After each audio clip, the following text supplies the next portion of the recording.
Imagine being a mercenary thinking you're about to go raid a village full of NPCs, and suddenly your head is visiting the next zip code. This guy isn't just a vampire, he's a one-man natural disaster with a jawline sharp enough to cut through your student loans. The mercenaries are staring at him like they just realized they're not the main characters of this anime. And our guy? He's not here to negotiate, he's here to make sure the forest gets a fresh coat of red paint. But to understand how this absolute unit went from looking like a discarded raisin to a god-tier menace, we have to go back to the moment he lost everything. It's a dark, rainy night in the kind of forest where people go to never be found. A group of holy knights is closing in, and their leader, Eugene, is basically a paladin with a built-in GPS for anything that doesn't have a heartbeat. He's standing over our MC, Eugene, who looks like a Discord mod who hasn't seen the sun since 2012. Dirhicht is doing that classic villain monologue, explaining how he let Eugene rampage just so he'd look cooler when he finally caught him. Talk about a weird flex. Eugene tries to make a break for it, but his head and his body decide to go their separate ways. And that's it. GG. Character deleted. But as he's fading out, Eugene has one thought. If he gets one more shot, he's not playing the stealth mission anymore.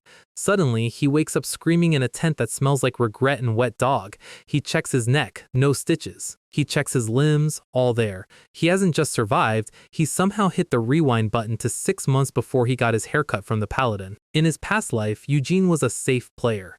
He spent 12 years hiding in this forest, sipping on squirrel blood and hoping nobody would notice the bald vampire living in the bushes. But now he realizes that hiding was the biggest L he ever took. If the church is going to find him anyway, he needs to become the thing that holy knights check under their beds for. So he switches his survival strategy from hide to absolute violence. Vampires in this world get stronger by drinking blood, and the scarier the prey, the bigger the level up. He's not looking for squirrels today, he's looking for the master of the forest. This thing is a giant crocodile monster that treats gravity as a suggestion and humans as appetizers. Eugene's current body is so weak it's actually embarrassing, and when he tries to stab the beast, his sword literally shatters like it was made of glass. The croc sends him flying with one tail swipe, and for a second, it looks like Eugene's second life is going to be even shorter than his first. The monster opens its mouth, a hole bigger than an OnlyFans girl's career, and prepares to end the reboot. But Eugene has a plan. He knows these roamers carry magic stones, and if he can just get a taste, everything changes. The beast lunges, trapping Eugene in its jaws. Most people would scream. Eugene just starts eating. He's not the one being hunted, the crocodile is just a very large, very angry juice box. He bites into the monster's tongue, tearing into it with pure desperation. Survival, he thinks, is always built on the blood of others. The magic stone inside the beast shatters, and a massive explosion of mana levels the forest floor. When the smoke clears, the old, bald, pathetic Eugene is gone. In his place stands a man who looks like he belongs on a cologne bottle and a wanted poster at the same time. He's taller, shredded, and his hair finally respawned. Plus, he absorbed the croc's magic stone, giving him the ability to manifest black scales that can literally block the sun. A vampire that isn't allergic to the daytime? That's actually unfair. While he's admiring his new gains, a tiny blue fairy pops out of the water. This is Mirian, a water spirit who was basically the crocodile's reluctant roommate for 15 years. She's confused because she saw an old man get eaten and a K-pop idol walk out of the croc's mouth.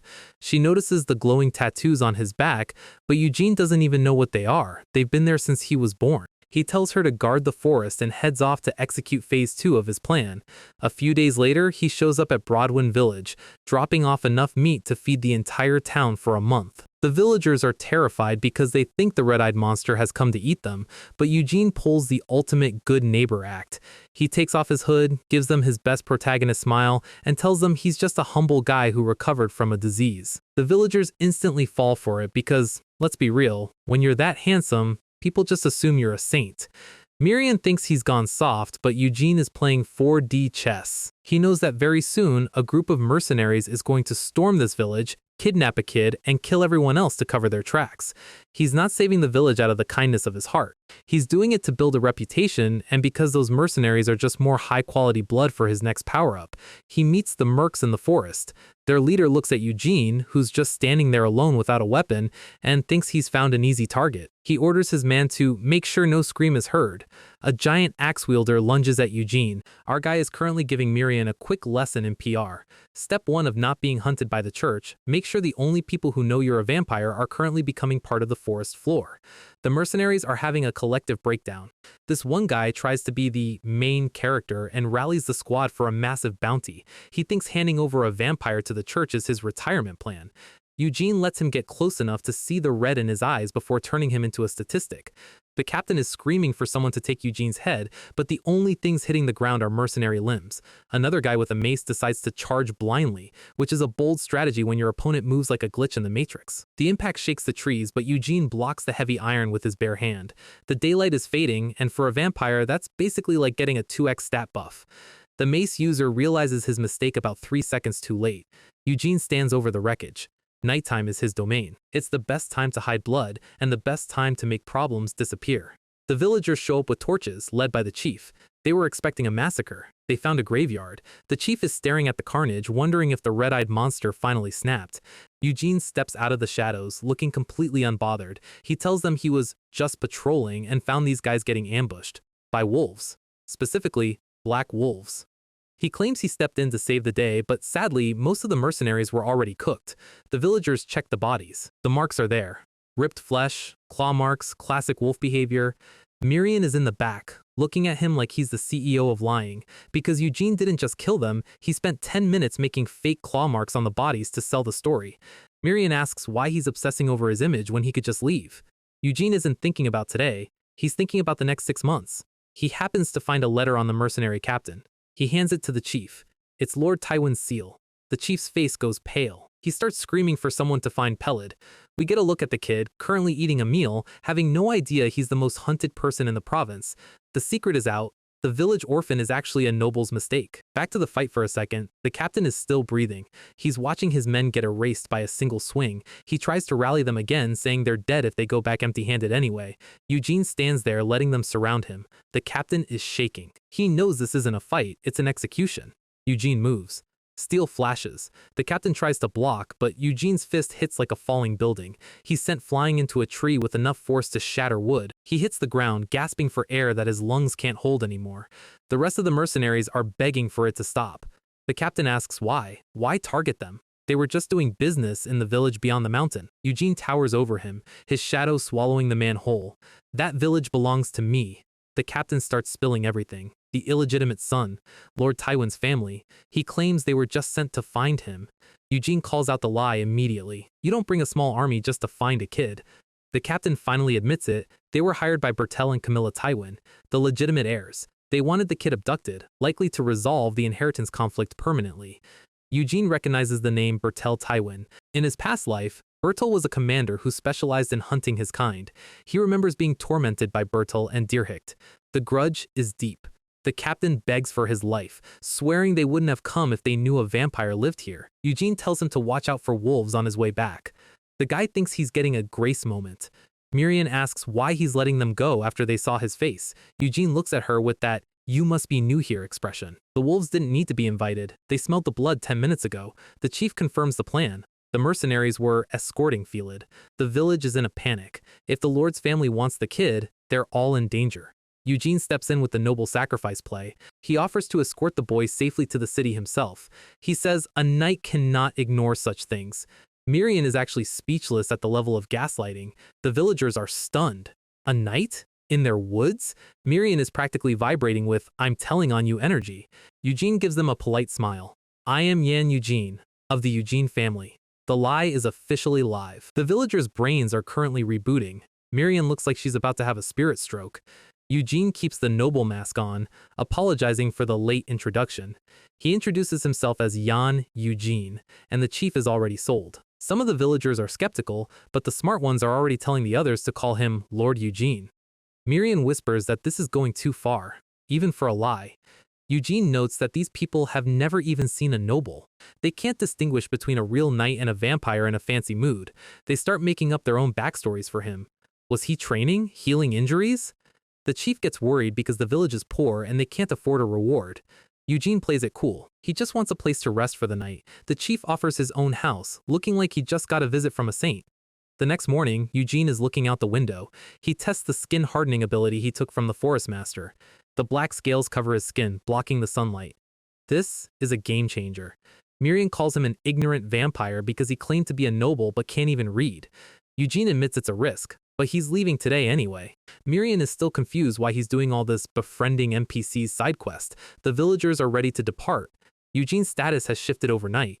He explains his logic. Humans trust authority more than words. If you lead with status, you only have to lie 10 times instead of 100. He puts his mask on. He's going to turn this lie into a reality. The chief hands him a letter of explanation for Lord Tiwan. And then we meet Felid, or Young Master, as the villagers are calling him now. Eugene greets him. It's the first time they've spoken. They start the journey. The village is left behind. Just 2 people on a mountain path, both of them carrying secrets that could end the other. They reach a sign for a village called Brahms. Eugene asks the kid if he can read. Felid says his mother taught him. She was low status, but she was taught by the man she loved, which means Lord Tiwan taught a peasant how to read. That's a file it away detail. Eugene asks Felid to teach him. Felid is confused. Lord Eugene, you're a knight, you can't read? Eugene gives him the fallen family sob story. He says his sword was the only thing that kept him alive, not words. He tells the kid to believe him. Miriam is losing it in the background at the top tier acting. She warns him that if he overuses lies, people will get suspicious. Then she sees Felid's eyes. The kid is 100% Team Eugene. Felid actually apologizes for doubting him. He thought Eugene was a monster, then a noble. He had prejudices. He promises to teach Eugene to read during their spare time, so he won't be embarrassed in front of other nobles. Suddenly Eugene's red eye flashes. An arrow whistles through the air. Eugene catches it inches from Felid's face. The bandits step out, laughing, thinking they've got an easy mark. Felid is terrified, but the bandits just think Eugene's mask looks snappy. They tell him to drop all his cargo and everything in his pockets. Eugene doesn't answer. He just moves. The first bandit's head hits the ground before he finishes his sentence. The brother screams. Eugene doesn't stop. He repeats the bandit's words back to him. Snappy. The next guy tries a heavy overhead swing with a pickaxe. Eugene dodges like it's a tutorial level. He slices through the man's chest with a surgical precision. The last one alive is begging for help. Eugene plunges his sword through the man's shoulder, pinning him to the dirt. He looks at the carnage with a genuine confusion. I really can't understand. Why do humans try to kill those weaker than them? He asks Felid if learning to read will help him understand that. He wipes the blood off his blade. He reminds Felid of his own words, confirm with your own eyes. He looks the kid dead in the eye. I won't let a single drop of blood touch you. Welcome to Martella. Standard RPG town vibes, merchants screaming about herbs, scammers trying to sell mid-tier loot for legendary prices, and a whole lot of noise. Miriam is having the time of her life. She's finally out of the swamp and seeing things that don't involve mud or giant crocodiles. Felid warns Eugene to be careful. Apparently, the merchants here treat the village chief like a literal piggy bank. Getting ripped off is basically a local tradition. Eugene realizes he has a small problem. You can't be a noble if you're broke. He spots a leather shop. Time to liquidate some assets. He drops a pile of black wolf hides on the counter. The shopkeeper recognizes the quality immediately. Rare stuff. He looks at Eugene, shabby clothes, mask, no guards. The merchant's internal scam sensor goes off. He thinks he's found a total pushover. He offers 18 silver coins. For context, that's like offering $5 for a mint-condition Charizard. Eugene doesn't argue. He just lets the mask slip enough for his red eye to glow. The merchant realizes his easy target is currently 1 heartbeat away from becoming a crime scene. The price suddenly jumps to 23 coins. Eugene just stares. 25 coins. Eugene maintains the silence. 28 coins. The merchant is literally sweating through his apron at this point. 30 silver coins. Deal. Eugene just Karen'd his way into a massive profit without saying a single word. Night falls. Campfire's going. Eugene is looking at the letter the chief gave him. He learned the basics from Felid, but he's still not literate yet. He's also wearing new gear. Lycanthrope leather.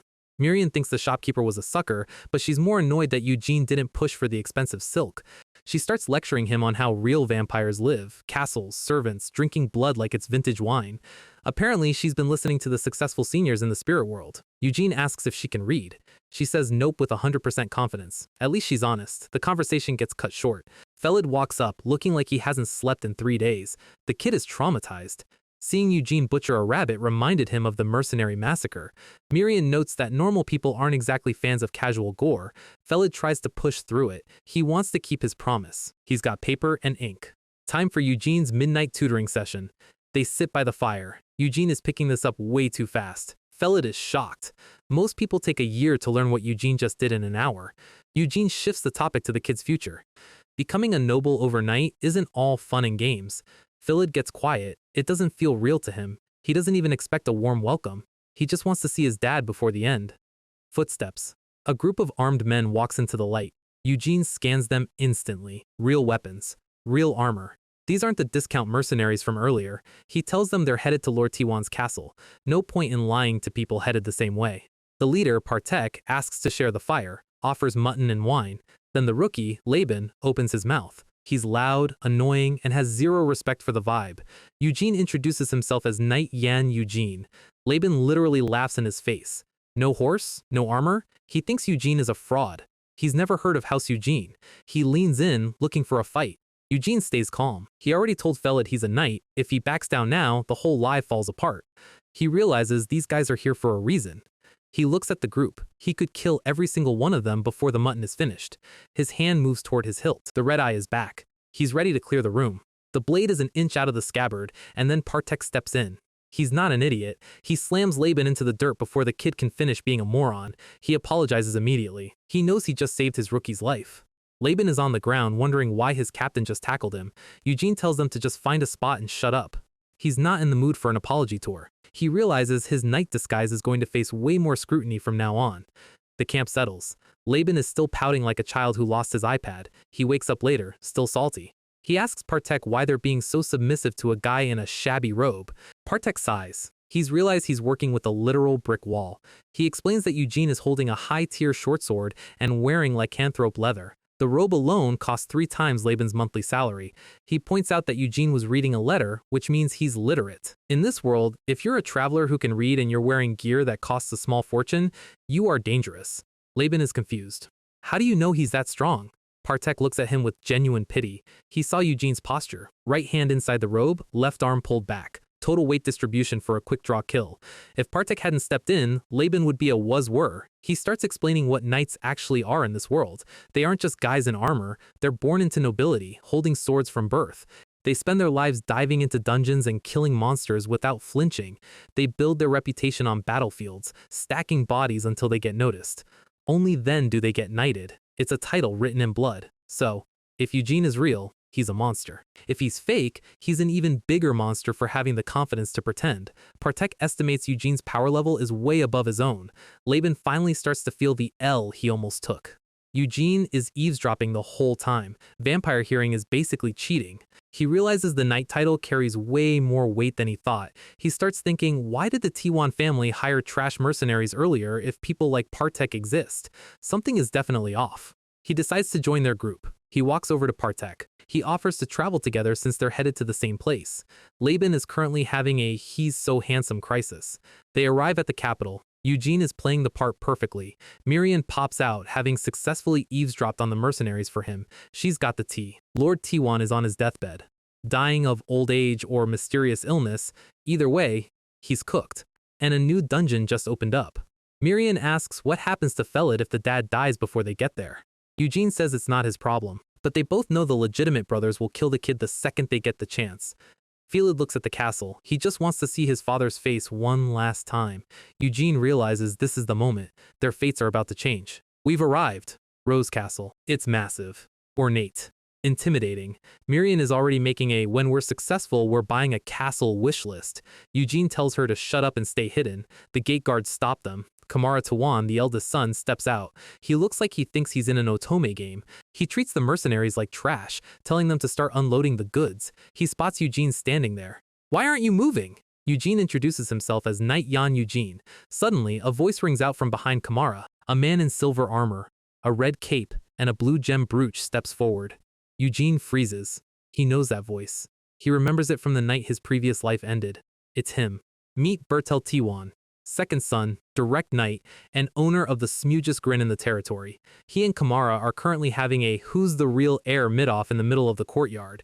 Eugene decides to interrupt the family drama. He hands over the letter from Elder Geb. Bertel snatches it like he's expecting a bomb threat. Kamara's just standing there with his eyes closed, acting like he's too important to read mail. The news hits, mercenaries wiped out by wolves, and the kid is the illegitimate son. Kamara flips the switch to fake nice mode instantly, welcoming his new little brother. Bertel's eyes go cold. He says their father is eager to see the kid, which is noble speak for, someone take this peasant, power wash him, and put him in a suit. Felid is dragged off, looking like he just realized his life is about to get way more complicated. Eugene goes to leave, but his foot stops. He demands his reward, and he wants to meet Lord Tiwan personally. Bertel looks like he's about to draw his sword just for the audacity. Kamara tries to pay him off in gold and send him home. Eugene stares him down with those red eyes behind the mask. The tension is thick enough to cut with a butter knife. Bertel is losing his mind. Why the hell not? Kamara plays the logic card. Their dad is dying and can't meet some wanderer. They start bickering again. It's peak side character behavior. Bertel realizes he's being baited. Kamara apologizes to Eugene for his little brother playing heir. He tells Eugene to have a safe trip home, dismissing him like an NPC after a finished quest. Then he takes Felid on a tour, which is definitely just a way to secure his hostage. Eugene realizes they never intended to let him see the Lord. Suddenly, the ground shakes. A massive redhead carrying two unconscious men over his shoulder like laundry walks in. This is Sir Galedick. He caught some mercenaries looting instead of training. He casually suggests executing one as an example. This guy is a literal menace. Bertel looks annoyed. He's losing control of the vibe. Galedick ignores the tension and suggests moving the talk inside. Partek whispers to Eugene, that's the guy who took third in the Evergrow tournament. Legend says he can rip monsters apart with his bare hands. He's a rising star. Eugene wonders why a heavy hitter like that is in a dumpy territory like this. It's the dungeon. Opening a new dungeon is the fastest way to get clout. Galedick is using this place as a stepping stone to join a bigger family. Eugene turns to Partek. Their contract is done. But he's got a new request. That night, Kamara is in his office, brooding about the dungeon. His little brother is gaining too much influence with the knights. If Bertel opens the dungeon first, Kamara's claim to the throne is cooked. He needs high-level help, but he can't just hire any random trash. Knock knock. Eugene walks in, looking like the solution to all Kamara's problems. Kamara tries to act cool, promising a reward for the kid once the Lord wakes up. He thanks Eugene for giving him the letter in front of Felid. It made him stand a little taller. Eugene cuts through the fluff. He only cares about the Lord, but he's got a proposal for Kamara. Put me on the dungeon subjugation team. Kamara actually laughs, like full belly, you're joking right laughter. He thinks Eugene is an amusing amateur. A nice what you called yourself, right? He mentions Eugene killed 5 robbers. Big deal. He asks why he should play along. Eugene smiles. For you, Sir Kamara, it's not a bad proposal at all. He lowballs his own reward, 100 silver coins and half the treasure. No magic stones. It's a suspicious deal. It's way below market rate. Eugene leans in. I'm not the one in a hurry. You are. Kamara is doing the mental math. Eugene repeats the offer. Cheap labor, high skill. Kamara calls it suspiciously generous. He thinks he's figured Eugene out. Knights live and die by honor. He assumes Eugene is a wandering knight with no backer, desperate for reputation. Eugene lets him believe it. He watches Kamara's eyes. He knows he's winning the social engineering game. Kamara thinks Eugene is nothing like those other knights who think with their muscles. Deal. Kamara offers his hand. Eugene notes that magic stones are expensive to process anyway. Partek is in the background, probably wondering how Eugene is this good at lying. Kamara is officially hooked. Cut to Galedick. He's cleaning his sword and looking bored. He's ranting about how dungeons aren't playgrounds. He hears Kamara is adding a scrambling new member. His expectations are already in the basement. He tells Bertel to tell the new guy himself if he's trash. Kamara walks in with Eugene, apologizing for being late. He introduces the newest member of the squad, Sir Jan Eugene, and his mercenary group. Laban looks like he's about to throw up from excitement. Bertel recognizes him instantly. That guy from earlier? He protests. We can't accept someone unverified. Kamara smiles. I can at least guarantee his skill. He tells the room about the bandit group Eugene wiped out. His skill should be more than enough. Galedick isn't buying it. He stands up, looming over Eugene. He throws a heavy short sword at Eugene's head. Eugene catches it by the hilt, the impact burying the blade into the wall behind him. Galedick is grinning now. That's the response he wanted. He stands up. Time for a vibe check. He insults Eugene's unscarred skin and lack of tan, thinks he was raised gently. Would you mind showing us your skills, young master? Arena. Nighttime. Word spreads through the castle like a wildfire. Galfredick is dueling! The crowd thinks Eugene is about to get dismantled. They've heard the stories. Galfredick rips monsters apart with his hands. Eugene steps into the ring, looking calm. Galfredick is looking like a final boss. He draws his blade. He's locked in. Eugene watches his movements. He's not using polished knight techniques. He's using predator instincts. Galfredick lunges. Ready! The bell rings. Steel meets steel. The shockwave ripples through the air. Galfredick is moving like a blur. The exchange is brutal. Eugene is holding his ground. Partek and Laban are cheering, but Partek's face says it all. Galfredick is just feeling things out right now. The redhead is smiling. He notes Eugene's swordsmanship is rough. No habits. No formal style. It feels wild.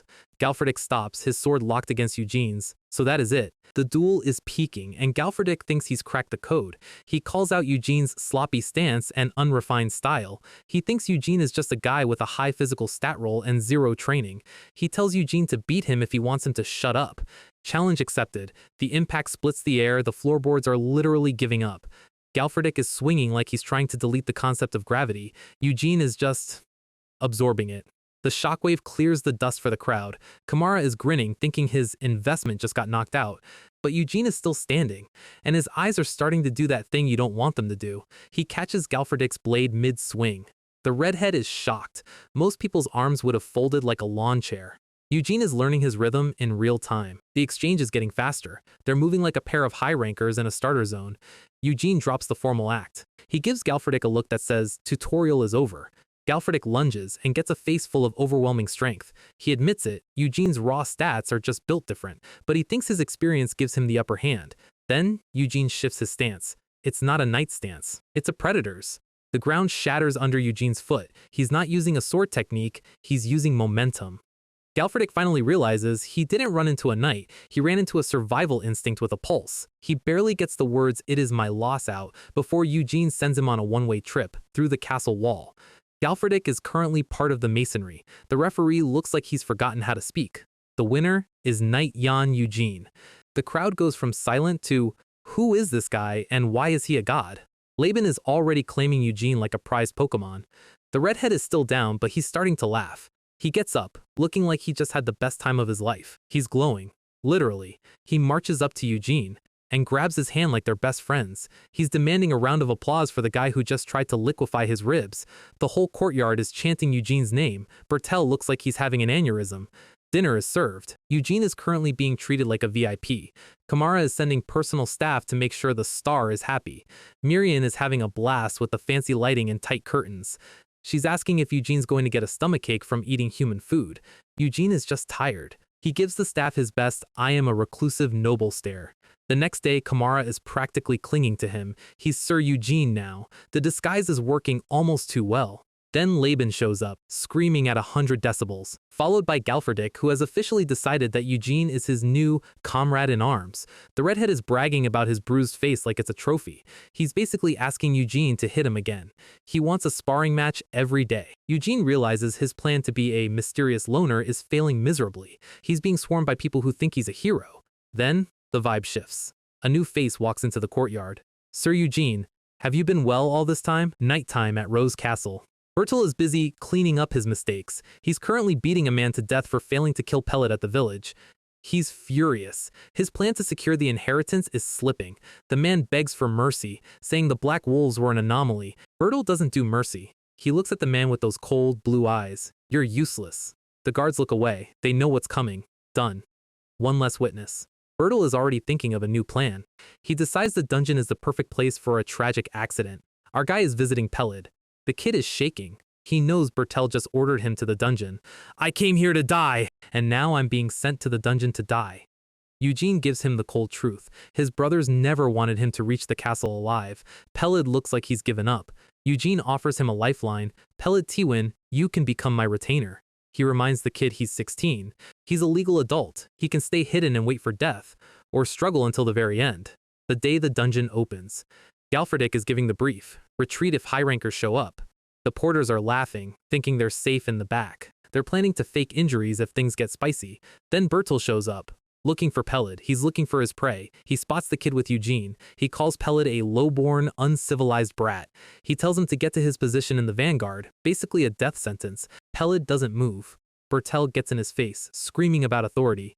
Eugene's hand stops him. "Are you out of your mind? Sending a boy into a dungeon opening?" Betrayal tries the training my brother excuse. He tells Eugene to know his place. Eugene steps forward. "That boy became my retainer as of yesterday." He tells the whole courtyard that this bond is thicker than blood. If anyone touches him, it's a challenge to Eugene personally. Betrayal is speechless. He's just lost his legal right to bully the kid. The knights are whispering. They're already siding with the hero of the duel. Betrayal realizes he's losing the PR war. Kamara shows up to pour gasoline on the fire. He supports Eugene, telling Betrayal the kid should choose his own path. Eugene watches Betrayal's face. He knows he just made a permanent enemy out of his former executioner. Kamara offers to show them around his study before the raid. Reporting in, no roamers nearby. The path is clear. Galedick and Eugene are ready to lead. The dungeon doors groan open. Galedick's advice to the rookies: survive on your own. The raid begins. The gates close behind them. Welcome back to the grind. We are officially inside the dungeon, and things are already going exactly how you'd expect when you bring a bunch of NPCs to a high-level raid. Goblins are swarming, the air is thick with the smell of cheap iron and regret, and the regular soldiers are already screaming for their lives. A massive blade flashes through the dark, barely saving one guy from becoming goblin snacks. Galedick is losing his mind. He's a battle maniac, sure, but he hates carrying a team of feeders. He's trying to shout orders, trying to keep the formation from collapsing like a house of cards, but these guys are just not built for this. They're being pushed back by creatures that shouldn't even be a threat. One soldier is already having a full-blown existential crisis mid-fight. He decides the best course of action is to desert his post and run back to the entrance. Great plan. Except the dungeon doesn't just let you leave because you're scared. Galedick catches him before he can make a terminal mistake. He literally shakes some sense into the guy, reminding him that standing together is the only way they don't all die. But morale is at zero. The soldiers are shaking, their grip on their swords is loose, and more screams are echoing from the back of the line. Galedick realizes he's basically babysitting a group of toddlers with butter knives. The rear is being swarmed now. They're about to be pincered. That's when our guy Eugene finally decides he's seen enough. Without saying a word, he just disappears into the darkness of the tunnel. Galedick is stunned. He thinks Eugene is just being reckless. But Eugene isn't running away. He's moving so fast he's leaving literal afterimages. A few seconds later, the sounds of fighting from the rear just stop. Galedick sends his two best mercenaries, Partek and Labyrinth, to follow him. They can barely keep up. By the time they reach the intersection, they find Eugene just standing there. He's holding a glowing flower like he's on a peaceful midnight stroll. Galedick catches up and can't help but laugh. Our guy is a literal monster in combat, but he doesn't even know what a common luminous herb is. The immediate wave is cleared, but the cost was high. The camp looks like a hospital ward. Eugene calls for the mana stones they managed to harvest. It's a pathetic haul. A few tiny blue shards. Eugene is disappointed. He's used to the high-grade red stuff from the Forest Master. Miriam pops up to remind him that you get what you pay for. Small monsters mean small stones. It's basic RPG logic. She mentions that the crocodile he ate earlier was a roamer, basically a world boss that wandered out of its zone. Those are rare. These dungeon mobs are just standard fodder. But the break is over. Galedick senses something much heavier coming. He threatens the soldiers one last time. Anyone who runs gets a taste of his blade later. Eugene is internally sighing. These mercenaries are actually useless. He can feel the mana ahead changing. They're moving into orc territory, mid-rank monsters. And beyond them, the boss. Eugene looks at his hands. He remembers the power he felt after eating that red stone. He's not here to save these people. He's here to see what happens when he consumes something even stronger. He calls out the enemy count like he's a radar. 50 small ones, 3 big ones. 100 meters out. Galedick is impressed. He offers Eugene the lead. Eugene takes it. He doesn't just take it, he launches. A beam of pure force tears through the darkness. The charge begins, but Eugene is already a mile ahead of the formation. He's a blur of black and silver. The orcs are huge, green walls of muscle, but to Eugene, they're just standing in the way of his dinner. He doesn't use fancy techniques. He just uses speed that shouldn't be humanly possible. One orc tries to swing, Eugene is already behind him. A clean decapitation. He moves to the next before the first body even hits the floor. Blood sprays the walls, and Eugene looks like a demon bathed in it. The soldiers behind him stop. They're not even fighting anymore. They're just watching him. Every movement is perfect. They see a noble knight showing them what true strength looks like. But Galedick sees something else. He sees the violence. The lack of hesitation. This isn't the elegant swordsmanship they teach in academies. This is something much older. This is a predator clearing a path. The orcs are finished. The vanguard is standing in a graveyard of green limbs. The medics are busy, the soldiers are shaking, and the dungeon floor is slick with gore. Galedick looks at his men. They're cooked. Watching Eugene fight was inspiring, but it also drained whatever courage they had left. He decides it's time to call it. They can't push any further without losing everyone. He tells Eugene they've met the quota. It's time to head back to Rose Castle and claim the reward. Eugene just looks at him. He's not even breathing hard. My stamina is fine, he says. If you want to go ahead. He turns his back on the entire army. Galedick is caught off guard. He tries to stop him, but Eugene is already walking into the deeper dark. He tells them he's proceeding with just his mercenaries. Galedick stares at his back, completely misinterpreting the situation. He thinks Eugene is being considerate of the tired soldiers, a warm-hearted knight who doesn't want to push his men too hard. Meanwhile, Eugene's actual mercenaries, Laban and Partek, are currently wondering what they did to deserve this. Laban is trying to cope by reminding himself that Eugene can solo a troll. Then he steps on something. A crunching sound. Spiders. Small ones, at first. Then the ceiling starts moving. Cave giant spiders. These things don't just bite, they melt you with acid. Laban starts screaming immediately. Partek tells Eugene they need to retreat, that there's too many of them. Eugene just smiles. This much is no problem. He dives into the swarm. It's not a fight, it's an extermination. Laban gets pinned by a spider, it's about to liquefy his face, when Eugene's blade passes through the spider's head. Laban is staring at his savior, but Eugene isn't even looking at him. He's looking at the next target. The cave is filled with the sound of snapping chitin and hissing acid. Laban is genuinely questioning if Eugene is even human. He looks to Partek for some kind of support, but Partek has gone completely pale. In every species, there's a hierarchy. And when you kill enough of the children, the Lord shows up to see who's making all the noise. It's massive, a high-rank nightmare with more eyes than a Reddit thread. Partek begs Eugene to run. He says they need Galedick for this. Eugene looks at them. His eyes are glowing. You two, withdraw now, he says. The mercenaries don't even argue. Their bodies are literally forcing them to run. Miriam notes that their class is just too low to even stand in the presence of this thing. Eugene asks if this lord is as strong as the crocodile. Miriam grins. Stronger. The spider screeches, a sound that feels like a drill in the ears. Eugene just grips his sword. Eugene is just casually flicking away the leftovers while the rest of the world is trying to process his new look. He consumed the Lord rank stone and unlocked camouflage. Basically, he uses his first skill to harden his skin against the sun and the second skill to project a human skin layer over it. The result? He's now a daywalker. And apparently, he's a daywalker with a maxed out charisma stat because he is currently being swarmed by noblewomen who think he's the second coming of Prince Charming.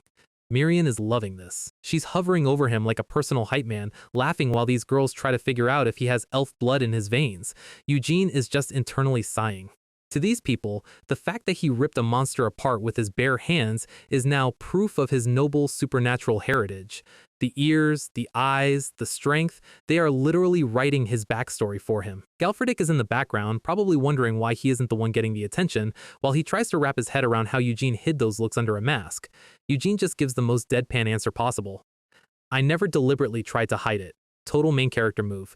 He's not even lying, he just didn't care. He realizes that elf blood is the perfect cover story for any future monster tier feats. But something else happened when that tattoo disappeared. A memory that isn't his. Or shouldn't be. He sees himself, in this current handsome form, lying in a room filled with the sound of ringing bells. There's a woman holding his hand. She looks familiar, but the memory is fuzzy. He's snapped out of it by the sound of mercenaries begging for their lives. Galedick is currently giving the dead weight from the dungeon a special training session. Laban is literally crying, trying to explain that Eugene isn't a normal human. Galedick just laughs and drags him away for more training. Eugene goes back to his thoughts. He only remembers the name Eugene, but he has a premonition. If he erases all 10 tattoos, he won't just get his power back. He'll find out who he actually was before he became a raisin in a hole. Time to secure the bag. They visit the dying Lord Tiwan. Eugene plays the part of the respectful knight perfectly. He's here for one thing. The document. A formal verification of his status as Yan of the Eugene family. He's officially a legal person now. Lord Tiwan is on his last legs. He's telling his eldest son, Kamara, to focus on the people, not the land. It's a touching moment, unless you're looking at the faces in the background. The old man dies, holding his son's hand. Eugene watches the mourning. He's seen a lot of death across 2 lifetimes, but he notes that not everyone in the room is actually sad. Business doesn't stop for funerals. Galedick is heading off to Count Evergrow's place. He asks if Eugene is coming, but our guy has a different plan. He's staying behind to go back into the dungeon. Galedick reaches out. It's a respect thing. I hope we don't meet as enemies next time. The handshake is brief. The alliance is solid for now, but in this world, that can change in a heartbeat. Eugene watches him ride off. Felid is confused. He thought they were staying. Partek explains the obvious, knights need horses. They're heading to the commercial city to liquidate the loot and get Eugene a proper steed. Eugene looks at Felid. I won't need your assistance for a while. Felid looks like he just got dumped.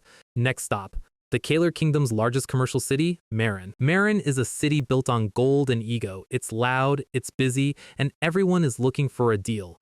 Partek is showing off the piles of dungeon loot like he's a high roller, and the rumors are already spreading through the port. People are talking about the knight who ripped the troll's head off. Felid is sweating, trying to manage the cargo, while Eugene is inside negotiating with the local guilds. Enter Billmore. He's the local merchant in charge of the spoils. He's talking a mile a minute, trying to sound important, but Eugene is already looking past him. The door slams open. A guy with a gold monocle and a very expensive suit walks in like he owns the room. Partek whispers that this is Grail, the secretary for the Palin Trading Company. Basically, the big fish just showed up to eat the small fish. Grail is here to bully Billmore and snatch Eugene's loot for a discount. Partek tells Eugene to be cautious. Grail physically shoves Billmore aside and demands to see the contract. He talks down to Eugene, calling the rumors about the troll rookie strategies designed to inflate the price. He tells Eugene to rise from this humble place and follow him. Eugene just sits there. Then he lets out just a tiny bit of pressure. Grail's face goes from arrogant to, I think I just wet myself in 3 seconds. Eugene asks him what opportunity he's talking about. Grail starts stuttering about better terms. Eugene's stare is like a physical weight. Grail realizes he's not talking to a rookie knight. He's talking to something that could end him before he can finish his next sentence. He flees. Billmore is literally moved to tears. He thinks Eugene stayed with him out of loyalty. Eugene doesn't correct him. He just tells him to get the process started immediately. Grail is bowing in front of the vice manager. She's not mad. She's intrigued. She looks out the window at Eugene and Felid. She calls him a poor knight and decides to send him a gift he can't refuse. Back on the street, Eugene tells Felid he has to stay in Marin to handle the loot sales. Felid is heartbroken. He wants to train, to be useful. Eugene asks him what a squire's role is. It's to assist in daily life. Earning money is your duty, Eugene says. This is Eugene's way of keeping the kid safe while also teaching him how the world actually works. Felid accepts it. He knows he'd be dead without Eugene. Eugene promises to teach him swordsmanship someday. The sunset hits Eugene's face, and for a second, he actually looks like the hero Felid thinks he is. But we know better. The next morning, Eugene is shopping. He realizes that faking being a human is expensive. Miriam is crying over the thinning wallet. They stop in front of a suit of plate armor. Partek calls it every knight's dream. Eugene just calls it a waste of money. Suddenly, Laban comes sprinting down the street. He's yelling that a massive horde of roamers is attacking the city outskirts. Partek says they should participate. Eugene asks why. Laban gets right in his face. IT makes a ton off Moni! Eugene is sold. No hesitation. Before they can move, Grail shows up again, out of breath. He's brought the gift, a black warhorse with a pedigree longer than some noble family trees. He's terrified Eugene will glare at him again, but Eugene just hops on. Send him my thanks. He's gone in a flash of black fur. Miriam is cheering. The mercenaries are left in the dust. Partek tells them to run if they want any of the loot. Grail just stands there, wondering what he's gotten himself into. Out in the forest, goblins are already feasting on the frontline soldiers. Then they hear hoofbeats. A massive black horse thunders through. Eugene doesn't even slow down. He's clearing heads like he's playing golf. Miriam notes that the front line is mostly dead. Eugene's red eyes glow. That's good. I don't like sharing loot. We're back in the forest, and Eugene's new horse is already putting in more work than the entire mercenary squad combined. The sun is shining, the birds are singing, and our guy is looking for things to kill because he has a very expensive lifestyle to maintain. Up ahead, we see the local Marin defense force getting absolutely dismantled by orcs. The flag is down, and hope is basically a 4-letter word at this point. Meet Madrika. She's currently trying to deliver a heroic you'll never get past me speech, but the orcs are not really into the whole monologue thing. Her horse gets spooked, she loses her balance, and she hits the dirt like a bag of wet flour. She starts her final prayer to the gods of righteousness and then immediately transitions into screaming for her life. The range is incredible. An orc prepares to end the performance, but Eugene arrives on the warhorse like a literal omen of death. He doesn't stop. He doesn't even slow down. The orcs become red mist before they can even register there's a new player in the lobby. Madrika just sits there, watching a masterclass in don't share the loot efficiency. She tries to be a classic anime heroine and asks for his name mid-combat. Our guy just keeps swinging. He looks back at her like she's an annoying pop-up ad. Is that important? If we die here, your name tag won't matter. Madrika loves it. She's fully invested in the mysterious knight trope now. She grabs her sword and decides to actually contribute for once. Cut to the city of Marin. Madrika is currently giving a TED Talk on how she and this mysterious knight single-handedly saved the city. The crowd is eating it up. They want a hero to worship. She finally drops the name, Eugene. The rumor mill goes into overdrive. The Troll Ripper? The hero of Marin? The city is literally chanting his name. Eugene has reached main character status in record time. Watching from a high balcony is the mayor, Louis Feyrin. He looks like the type of guy who charges you for the air you breathe in his city. His granddaughter Priscilla is standing next to him, looking way too smug. She's the one who engineered this. The higher a knight's honor rises, the harder it falls. They've done their homework. They know about Felid being an illegitimate heir. They think they've found Eugene's weakness, he wants money, and he's protecting a kid. The plan is simple. Secure the knight, secure the heir, and you own the future. The mayor is impressed. He likes a good leash strategy. He decides to double down on the gifts. Priscilla smiles. She's dug the well. Now she just has to wait for the thirsty man to jump in. Night falls over Marin. Inside the Palin Company headquarters, Priscilla is sipping tea that probably costs more than a house. She's waiting for Eugene to show up and grovel for the expensive armor she gave him. She hears footsteps. No hesitation, no suspicion. She's ready to draw every drop of profit from him. "Welcome," she says, wearing her best corporate predator smile. Eugene walks in wearing the blood-red ogre armor. He looks like he just climbed out of a boss room and hasn't decided if he's done fighting yet. Priscilla's internal monologue glitches for a second. This is not the grateful knight she expected. She tries to small talk about the armor being Marin's finest. Elsic iron and ogre bone. It looks incredible, but she's just reminding him of the bill. Eugene just sits down like he bought the building. He thanks her for the fine lodging and says even his mercenaries look healthier. Priscilla thinks she's got him. She starts to present a proposal. Eugene stands up before she can finish her first sentence. He tells her he'll visit again when the next dungeon is cleared. "This might be the last time we speak," he says casually. He's planning to move on to high-grade magic stones, leaving her business in the dust. Priscilla literally shouts for him to wait. She's losing control of the conversation, and she hates it. She tries to play her trap card. "There's still something we haven't discussed." Eugene looks at her over his shoulder. The red eyes are very prominent right now. She lists his debts, the most expensive armor, a pedigreed horse, top-class meals. "Were you never taught that everything has a price?" She sneers. She threatens to ruin his reputation. The hero of Marin is just a shameless knight. Eugene's expression doesn't change. He just stares. Chapter 16. Priscilla is waiting for him to argue back. Instead, Eugene starts laughing. It's not a "this is funny" laugh, it's a "you're so cute for trying" laugh. He breaks it down for her. She ordered him around, gave him gifts he didn't ask for, and now she thinks a mere merchant can threaten him? He tells her he already has a contract through Billmore. As for his reputation, he doesn't care what the people say. He leans in. This is that vampiric pressure we talked about. He flips the script. If the company is persecuting the city's hero, then no knight will ever stand up for Marin again. The city will rot. He tells his mercenaries they're leaving. This is regrettable. Priscilla looks like she just realized she's been playing checkers against a guy with a nuke. Billmore is terrified. The room feels like it's about to explode. Eugene is walking out the door. Priscilla does the full 90-degree bow. She offers a deepest apology and wants to start over. She offers additional clauses to the contract. Internally, she's panicking. Most knights are just chasing fame. But this man? He's far too dangerous to toy with. She realizes that if she can't control him, she must be his partner. The merchant's instinct is screaming at her. Eugene sits back down. "I suppose I can hear you out, but it had better be a tempting offer." She thanks him for his mercy. Corporate dominance defeated. Miriam is checking out the new contract. It's a massive W.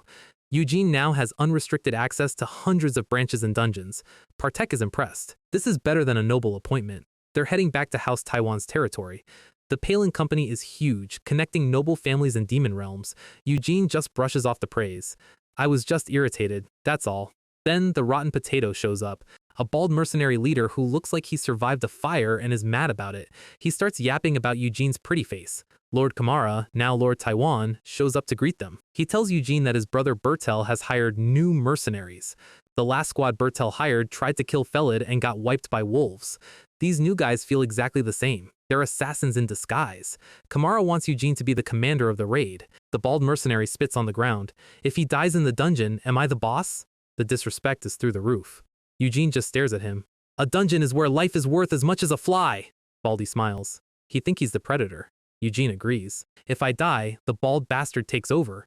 Miriam is worried. She knows these guys are plotting. Eugene knows too. Bertel is trying to dispose of him. Watching things not go the way he wants, Eugene lets out a tiny smirk. "Might be entertaining." They enter the dungeon. Eugene starts clearing mobs. It's a blur of steel. The red armor looks even better when it's covered in monster blood. He's cutting down dozens of goblins alone. Baldy is watching from the back, impressed but still planning to stab him. The mercenaries are literally doing nothing while Eugene carries. It's like standing behind a shield, overwhelming security. Baldy prepares his poison-coated blade. He just needs one opening. Eugene stops. He tells everyone that mid-level monsters are next. Only those confident in keeping up follow me. Baldy thinks this is his chance to isolate Eugene. He tells his men to wait while the core group goes ahead. Partek is confused, but he trusts Eugene has a plan. They move into the deep dark. Eugene thinks about Galedick. He misses his battle bro. Galedick was a real leader. He personally took the front line and rallied the troops. With someone like that, even this trash squad could clear the dungeon. But Galedick isn't here. So Eugene has to deal with this situation his own way. The mercenaries surround him. So you've decided to drop the clumsy act? Eugene's red eyes flare.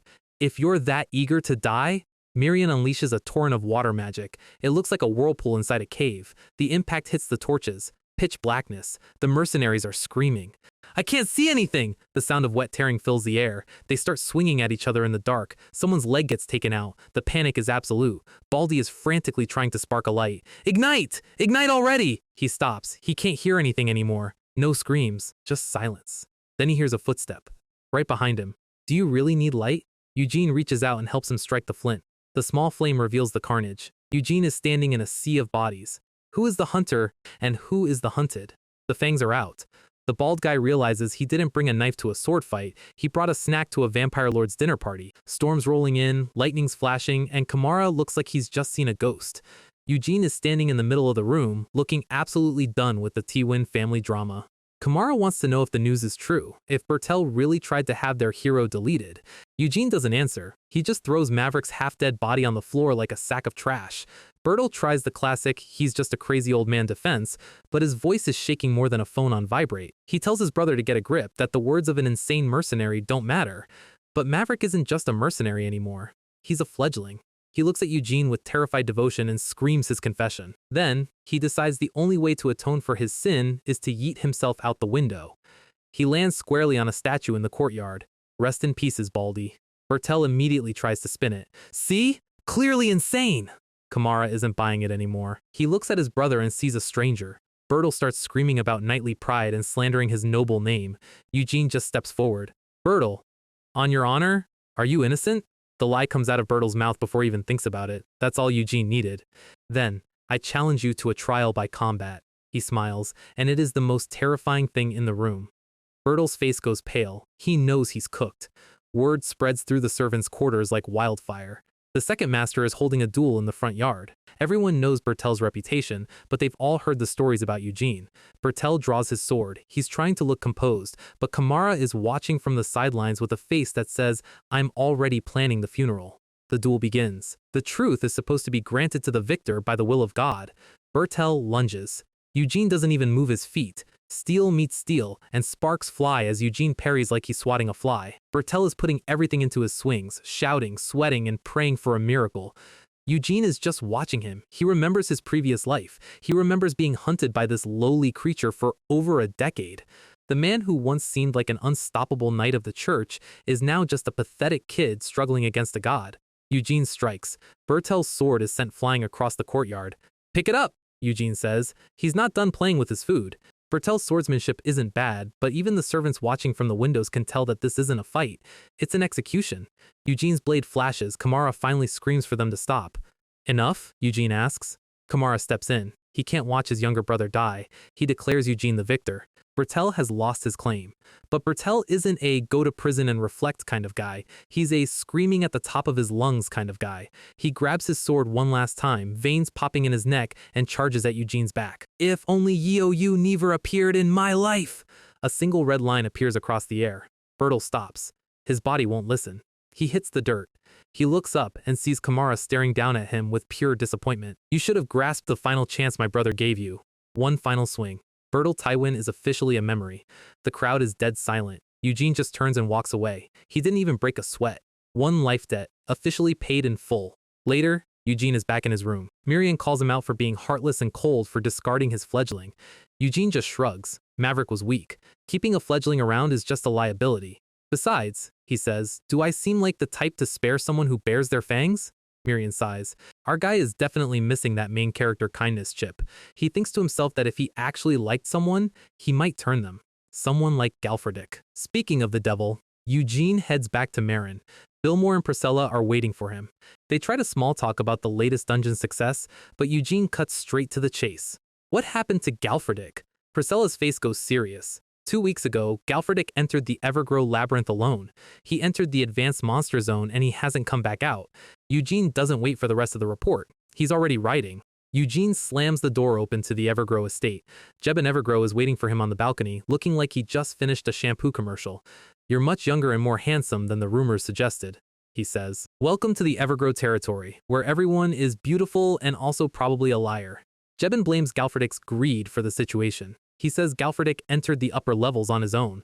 The place hasn't been touched in 100 years. It's where the master of the labyrinth resides. Enter Sir Lugitz. He looks like a discount Sephiroth and has an ego to match. He was with Galedick during the subjugation. He tells Eugene they have something in common. We've both beaten Galedick. He's clearly trying to bait our guy. Eugene isn't biting. He just wants to know the search plan. Jebin mentions that he heard Eugene and Galedick shared a very deep friendship. Eugene's internal monologue, that bastard, first thing I'll do is sew his mouth shut. Jebin promises full support, but there's a catch. They've been trying to clear those levels for a century. Search missions have a 1-month limit before they declare the person dead. It's been 3 weeks. Galedick has 7 days left. Eugene stands up. I'll depart immediately. Jebin stops him. He needs 3 days to prep a party with Lugitz. Eugene just glares. He doesn't like waiting. But then Jebin mentions one more thing. They've hired a mage to assist. Eugene walks through the town while Miriam complains about Jebin's dopey face. Eugene is thinking, something doesn't add up. Galedick isn't someone who acts rashly out of greed. He's a battle junkie, sure, but he's also a professional. Suddenly, a shout interrupts his thoughts. The Messiah will come! A cult leader is standing in the square talking about a red moon and an enraged goddess. He claims the disaster has already begun. Animals are dying near the labyrinth. Earthquakes are shaking the ground. And a capable knight has gone missing. They're handing out papers with a weird symbol. Eugene looks at it. A massive eye. Earthquakes? Collapsed sections? This labyrinth is starting to sound like a death trap. Eugene tells Miriam they aren't waiting 3 days. They're going now. Well now, I never thought I'd see a vampire here. Eugene's red eyes flare. Someone just walked up behind him and called him out in broad daylight. Eugene moves. The cult leader is still yapping in the background, but Eugene already has the intruder pinned against a wall. Reveal your identity, or I'll break your neck. The figure stammers out a name. Blood Shadow. Miriam stops him. Blood Shadow? That name sounds familiar. She goes into full panic mode. Master, stop! Don't kill her! Meet Cyranoa Romari. She's from the Blood Shadow School, mages who have served vampires for generations. She faints from the pressure. Later, she's awake and complaining. How am I supposed to talk when you're crushing my windpipe? Fair point. She officially introduces herself. She sensed Eugene's presence immediately. She's the mage Jebin hired.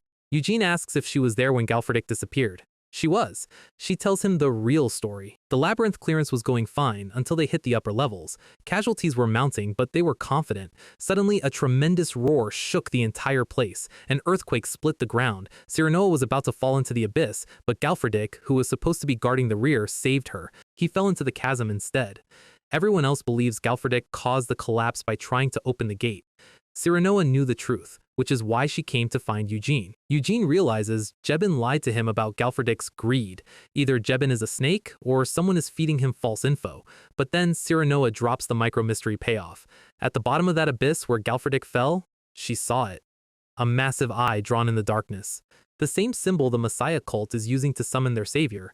A labyrinth that rules itself, a missing bro, and a cult that literally offers blood and flesh. We're at the mouth of the labyrinth, a place so cursed even the rocks are chained up like they're trying to escape. Jebin Evergrow, the guy who definitely reminds his teacher about the homework, asks Eugene if he's excited to see his friend. Eugene gives him the "if he's dead, your next look." Our guy knows Galedick is too angry to die easily, but Jebin just laughs it off like a sociopath. Eugene is keeping a close eye on this man. He knows Galedick's disappearance wasn't an accident.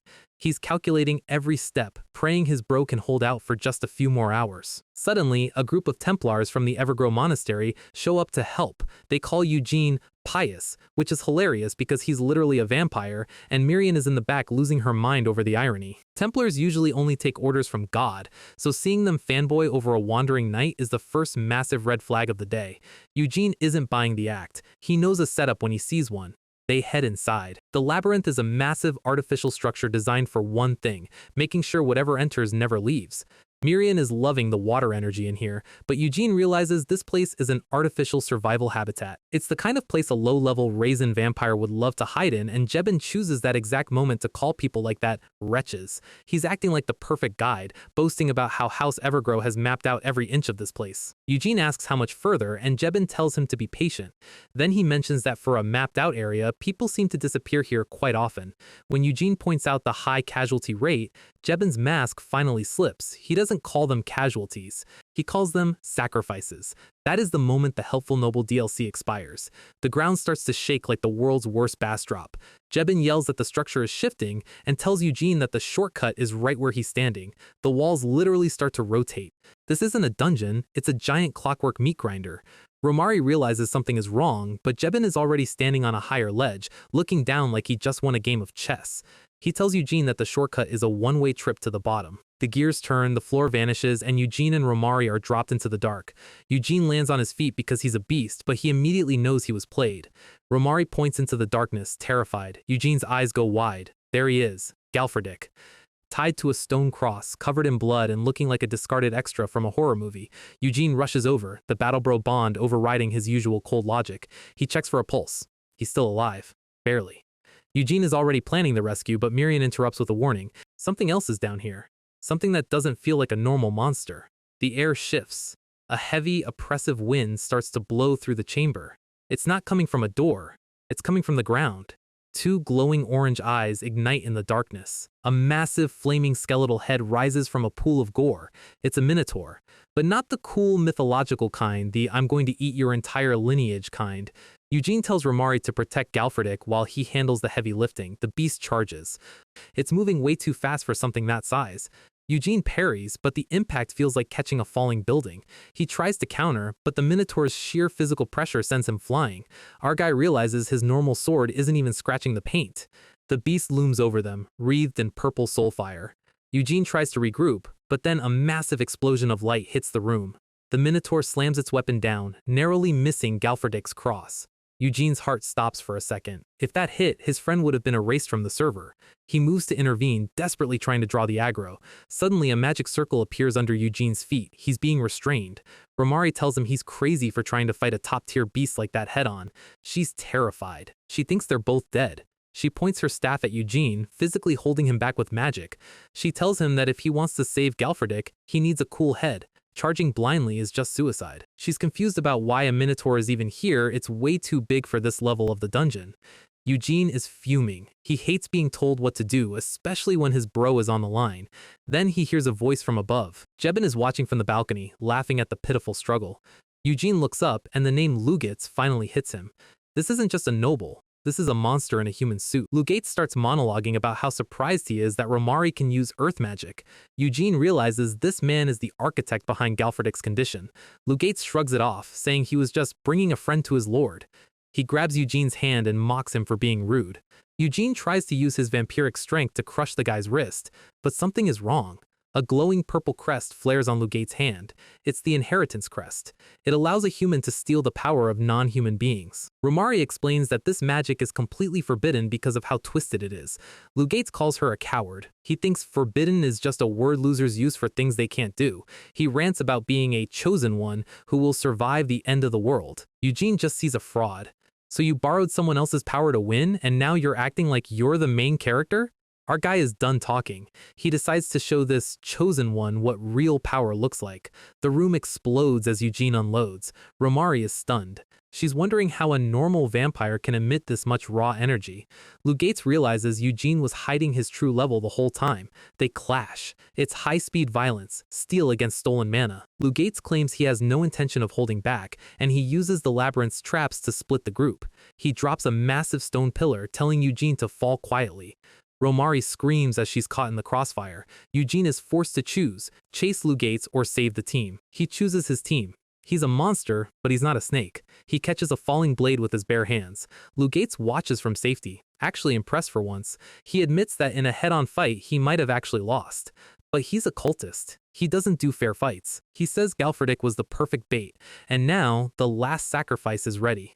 Romari tries to cast a spell, but the magic circle fails. The room is dampening her power. She's useless. Eugene is already moving towards the center of the room. Romari is having a full-blown panic attack. She's regretting every life choice that led her to this basement. She thinks she should have just stayed home and avoided the vampire night drama. But then she looks at Eugene. He's carrying Galedick. He's not leaving anyone behind. He asks Romari if she can heal him. She stammers that healing isn't her specialty. Eugene gives her the look that says, "Figure it out or we both die." She starts the treatment, desperately trying to keep the tank from flatlining. Mirian returns from scouting. There are no exits. They're in an isolated boss room. It's a dead end. Mirian points out something even worse. The puddle of blood they're standing in, it isn't water. The eyes on the walls are watching them. Mirian explains that she can only control the blood of the dead, but she can't control this puddle. That means the blood they are standing in is actually a living creature. The puddle starts to rise. Eugene tells Mirian to keep looking for a way out while he holds the line. The blood minotaur reforms, bigger and meaner than before. Galedick is still out cold. Eugene knows he needs to immobilize the beast before he can look for a weak point. He launches an all-out assault. His movements are a blur of black and red. He's striking with everything he has, but the beast just absorbs the damage. Eugene clicks his tongue. This is becoming a battle of attrition he can't win. The minotaur opens its mouth and charges a beam of pure energy. Eugene dodges, the blast turning the floor into molten slag. He realizes his sword is useless here. He needs more power. He starts to tap into his deeper vampiric reserves, the seals on his body beginning to hum with energy. He realizes a regular sword can't even scratch this thing, so he discards the steel. He's going to use his own blood as a weapon. He leaps into the air, spinning like a crimson hurricane. He strikes. The beast actually staggers for the first time. But it's not enough. The minotaur counters with a heavy smash. Eugene is sent crashing into the stone floor. He's bleeding. The hero of Marin is actually looking human for a second. Romari is frozen in fear. She begs Galedick to wake up because his friend is about to be turned into a stain. Eugene struggles to get up. He realizes the strength gap is wider than he thought. The beast looms over him, preparing the final blow. Eugene curses his own weakness. He's losing his composure. Romari screams his name. Eugene feels a sensation he hasn't felt in over a decade, pure powerlessness. He remembers his previous life, dying in a hole like a raisin. He asks himself why does it hurt so much more this time? In his past life, he had nothing to lose. Now, he has a friend. He has a mission. He looks at Galedick's limp body. He's failing. Then something shifts. A single blue eye snaps open. The tank is back in the game. Romari is currently experiencing what we in the industry call maximum internal screaming. Our guy is standing in a pool of blood that is definitely not acting like normal fluid. She warned him. She told him even a vampire can't beat this thing. There is literally nowhere left to run. It's a dead end in a room full of eyes. The minotaur charges a beam in its mouth. It's the kind of attack that doesn't leave a body to bury. Romari closes her eyes and starts apologizing to her master. She thinks she's departing first. But Eugene isn't listening. He's looking at Galedick, who is coughing up more blood than he has left in his system. Galedick is having a moment. He's realizing he dragged Eugene into this mess. He knows Lugates targeted Eugene from the start. He feels like a liability. He's looking at his own weakness. He remembers meeting Eugene. It was supposed to be a fleeting connection, but he was captivated by Eugene's strength. He finally found someone worth following. He wanted to be strong enough to stand by Eugene's side, not die on a cross in front of him. The minotaur fires. The purple energy is blinding. Galedick makes a final decision. He tells Eugene to forgive him. He's accepting the end. He's hoping that if there's a next life, he can be a knight who actually serves his friend properly. The impact shakes the entire labyrinth. Eugene's eyes go completely blank. He's baring his fangs. The camouflage is officially off. The blood minotaur fires again, but Eugene catches the beast's arm with his bare hands. Steel meets monster flesh. Something breaks. Our guy is being flooded with origin energy. It's too much for a human vessel to hold. He's looking at the monster like it's just a minor inconvenience he needs to delete. He moves. It's not even a fight anymore, it's a slaughter. He's tearing through the Minotaur's defenses like they're made of wet paper. The beast tries to swing, but Eugene is already behind it. He's letting out a scream that sounds more like a hurricane than a person. Romari is watching from the floor, absolutely terrified. She realizes Eugene's body is changing. He's evolving in the middle of a boss fight. The blood on the floor isn't just sitting there, it's surging toward him. She realizes she's witnessing a historic moment. A vampire lord is reclaiming his throne. Eugene reaches out toward the glowing eye on the ceiling. He strikes the core of the labyrinth. The giant eye on the wall blinks. It goes red, pulsing with a light that shouldn't exist. Suddenly, the blood level in the room drops. The Minotaur shrieks. Its regeneration is going into overdrive. It's receiving healing magic from the building itself. Eugene realizes the truth. The labyrinth is using the blood of its sacrifices to keep the monster alive. He kicks the core again. Hard. Blood starts pouring from the giant eye on the wall. The environment was designed to keep humans alive just so it could eat them for longer. Eugene is systematically dismantling the god these cultists worshipped. The Minotaur tries one last desperate attack, but it's already over. Eugene confirms it. The master of this place wasn't the monster. It was the room itself. The hundreds of missing people were literally being eaten by the architecture. The monster is enraged, seeking to destroy everything. Lugates and his cultists are kneeling. They're praying for their messiah to come quickly and save the land. Lugates is grinning. He awakened this thing. He wants it to go berserk. Back below, Romari sees the blood level hit 0. The central core starts to rotate. A massive purple eye opens in the middle of the machinery. The Minotaur is absorbed into the light. It grows wings. It's ascending. It looks like something that stepped out of a nightmare's nightmare. It blasts through the ceiling of the labyrinth. The structure is falling apart. The impact sends shockwaves all the way to the surface. Romari is in shock. A high-ranking monster escaping a dungeon is a server-wide event. There's a civilian village right nearby. Miriam flies down, yelling that she found the exit. The beast blasted a clean hole right through the mountain. The cave is collapsing. Rocks are falling everywhere. Miriam tells Eugene they need to leave. But he isn't moving. He's looking at Galedick. Galedick is dead. He's not breathing. Romari watches them from the side. She can't believe it. She's wondering if a vampire is actually grieving the death of a human. She's never seen a vampire like this in her entire life. Eugene leans down. He bares his fangs. He's making a choice. The monster is currently hovering over the village like an orbital strike waiting to happen. The people below have no idea they're about to be wiped from the map. The beast lets out a scream that probably shattered every window in a 10-mile radius. Romari asks Eugene if he's ever heard of an origin vampire. She explains that origins are the highest-ranking aristocrats of the race. She realizes Eugene possesses that noble blood, and she tells him the one thing that matters right now: an origin can revive someone who has recently died and make them a vassal. Eugene knows the drill. Bite the neck, inject the blood. He remembers trying it once before. It didn't go well. The human's mind couldn't handle it. But Romari's master told her that someone with exceptional mental fortitude might survive. The catch? Galedick is a proud knight. He might consider being a vampire an insult. He might even try to kill Eugene the second he wakes up.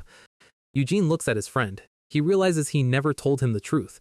He thinks back to all the fights, the laughs, the battle bro moments. He doesn't want to lose this bond. But he doesn't have a choice. I'll just have to ask him myself once he's back. He bites. The room glows with a dark, pulsing light. Eugene's eyes flare. The blood is being injected too fast. He can't pull his fangs out. The ritual of succession begins. A vassal becomes the property of the lord. Their soul is bound. Their power belongs to Eugene. A pillar of red light blasts from the cavern. The energy is so massive it literally reshapes the mountain. It looks like a red moon has descended to the earth.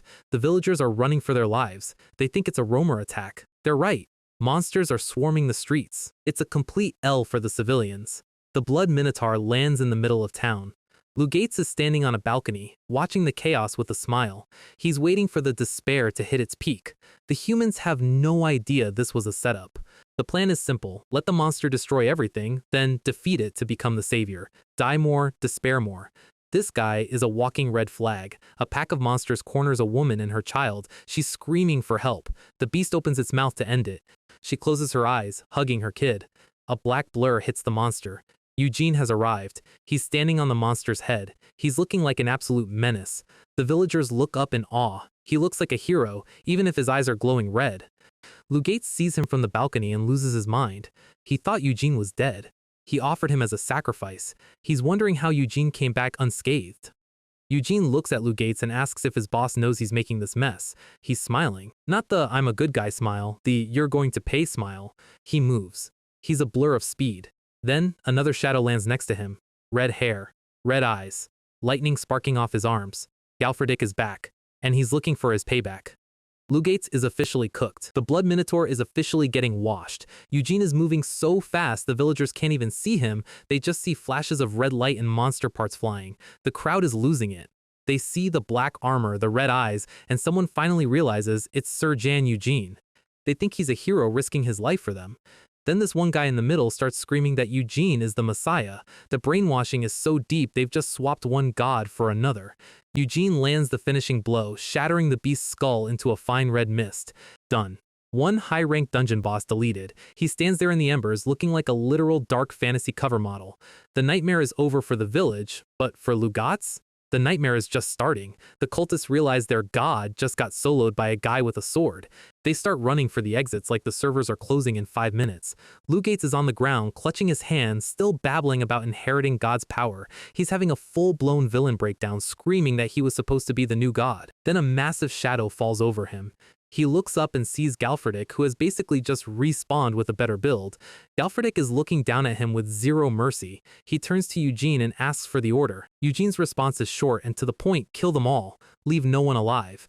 Lugates tries to bolt, but he's moving in slow motion compared to a vampire. He can't believe it's ending like this. He was so close to the peak. Galedick catches up in a second and mocks him for thinking he was even in their league. One swing. One scream. The news of what happened spreads through the Evergrow territory like a wildfire. Eugene is now the official hero of the region. Flower petals everywhere, the whole 9 yards. But Eugene doesn't care about the fame.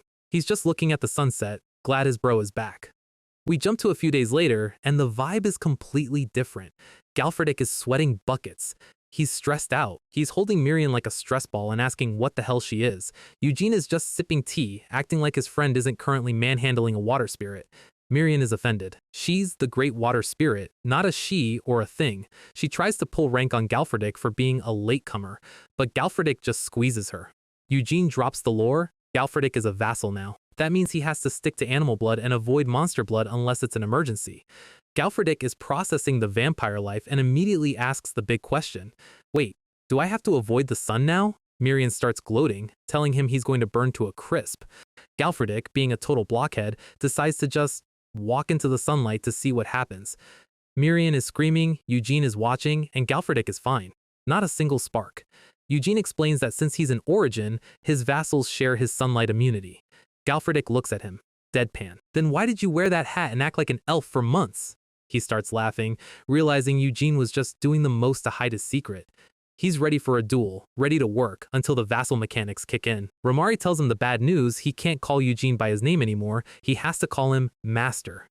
Eugene gets serious. He tells Galedick that he isn't human anymore. His life is going to be filled with threats and restrictions. He even offers Galedick a way out. If he feels betrayed, he doesn't have to follow him. Saving you was just a whim. Galedick looks at the bite marks on his neck. He smiles.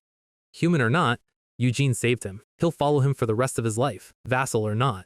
Eugene thinks to himself that he might have to sew Galedick's mouth shut eventually. Galedick suddenly remembers something. What happened to the bowl-cut kid in Partek? Eugene just smirks. They had a secret mission. Cut to a letter from the St. Logran monastery. Turns out, while Eugene was in the dungeon, his mercenaries were raiding the monastery to root out the heretics. Eugene knew the Templars volunteering for the raid were sus. He basically preempted their betrayal. Now, he's sitting with Duke Jebin Evergrow, the final boss of blonde politicians. Jebin is thanking him for saving the family honor. Eugene plays the humble knight perfectly. Jebin congratulates him on Galedick's return, but his eyes say he's calculating the cost of a hitman. The door closes. Jebin's expression goes from helpful noble to I'm going to kill you in your sleep. Jump to the victory party at the tavern. Galedick is drinking with the mercenaries, telling them Eugene is the reason he's still in one piece. The other mercenaries start begging Eugene to be their master too. Eugene refuses immediately. No one else is getting the VIP vampire package. The bowl-cut kid notices Galedick's eyes are purple now. Galedick just ruffles his hair and changes the subject. They're all celebrating, but Eugene is discussing the political situation with Partek. Jebin wasn't shocked that the cult was there, he was shocked he got caught. Eugene realized Jebin was using his brother Lugates as a scapegoat. By only robbing the Templars and not the abbot, Eugene left Jebin an out. If he'd taken everything, Jebin would have had to fight him. But now, Jebin is isolated. Eugene tells the team they're leaving Evergrow territory tonight. And very quietly, they're on the road, horses at full gallop. Suddenly, shadows move in the trees. The bowl-cut kid screams that they're surrounded. It's an ambush. Duke Jebin's favored knights have arrived. They're claiming Eugene stained Jebin's honor by killing Lugates. The leader, Sir Macaulay, says he's going to scar that pretty face. Big mistake. Calling a vampire lord pretty is a one-way ticket to the afterlife. Eugene doesn't even slow down his horse. He draws his blade and slices through the first line of knights like they're tall grass. The mercenaries try to hold the wagons, but the knights are regrouping. Then Galedick enters the chat. He's laughing as he surrounds the people who tried to surround him. Stay still. In about 30 seconds, the entire ambush is tied up on the ground. Galedick is impressed by Eugene's mounted swordsmanship. Eugene just says he learned it from him. Galedick is confused. He doesn't remember teaching him that. Eugene flashes back to the bite. When he injected his blood, he didn't just give power, he took Galedick's skills and experience. He heard a voice saying a retainer belongs to their lord. Macaulay is still talking trash, calling Galedick shameless. Eugene tells him to shut up. Chirp chirp, you're noisy. He's about to finish them off, but Galedick suggests taking them as prisoners instead. Eugene asks why. Because if we demand a ransom, it makes money. Eugene looks at him, actually considering it. Fine, I'll make sure not to damage their joints. The knights start apologizing immediately. They don't want the joint adjustment package. They arrive back in Marin, and Macaulay looks like he's actually enjoying the prisoner treatment. He's never stayed in a place this nice. Eugene is already planning the invoice for Duke Jebin. He heads to see Priscilla. His armor is trashed. He asks for a new set for himself and Galedick. You're my man now, so you need to look the part. Priscilla is watching them, realizing she's just recruited a powerhouse. She's not going to be stingy with the customer benefits. She asks Eugene where he's going next. He wants higher-level dungeons. He needs the money and the power. Priscilla winks. There's a gambling den I know. What do you think? Eugene's face says everything. We're going to a casino arc, boys. Let's go. We start with Jebin Evergrow having a normal one, by which I mean he is absolutely mauling. He just found out his favored knights got folded like laundry by a single guy. He's realizing Eugene isn't just a knight, he's a walking natural disaster. He stands up, looking at a map, trying to predict where our guy is going next. He figures out the connection to the Palin Trading Company. His eyes land on the only place left on their contract list. He gets that classic I've got a plan villain smirk pointing at the Philia ruins on the Kelsbagan Peninsula. Meanwhile, our crew is enjoying a nice peaceful cruise. Galedick is explaining the local lore. The peninsula is a mess because the local marquise was a fanatic who got cancelled by reality. No church, no laws, just vibes and violence. Eugene loves to hear it. Miriam flies over, sounding the alarm. Apparently, Romari is currently losing her battle with motion sickness. Galedick asks why she even came if her stomach can't handle a boat. She crawls out, looking like a zombie, and admits her school needs monster parts to make chimeras. She shows off a drawing of their ultimate chimera, which looks like someone tried to build a dragon out of spare parts. Miriam thinks it's sus, but Eugene just sees more employees for his growing empire. Then we get a look at the spirit's motivation. Miriam isn't here for the plot, she's here for the gold coins. Respect the hustle. If you're going to be a supernatural familiar, you might as well get paid. Galedick looks at the mercenaries arm wrestling on deck. Partek is currently bullying the bowl-cut kid, threatening to beat him with one finger. Galedick turns to Eugene and asks what his actual goal is. Eugene goes quiet for a second. In his head, it's simple. Memories and revenge. He needs to know who he was before he became a Raisin, and he needs to be strong enough that the church can never execute him again. Galedick just stares at him, waiting for an answer. Honestly, I don't care what your goal is, Galedick says. He's just happy to be alive and looking for a good fight. He thinks rising in status is just about how many people you can hit with a spear. He thanks Eugene for the second chance, genuinely enjoying the sunlight. Wherever you go, I'll be with you. Eugene looks at him. Then Miriam chimes in, saying she likes gold, but she likes being by his side better. Even the seasick mage and the mercenaries join the loyalty group chat. Eugene tells Romari her reward depends on her work. No free carries in this party. He looks at his crew and realizes he has a lot of people to protect now. He looks out at the sea. The trouble doesn't feel all that bad. This is growth, people. File that away. They arrive at Moffrin Port. Captain Baran is there to meet them. He wants to move immediately. Tight schedule. Dangerous roads. They head out toward the barony of Beogallen.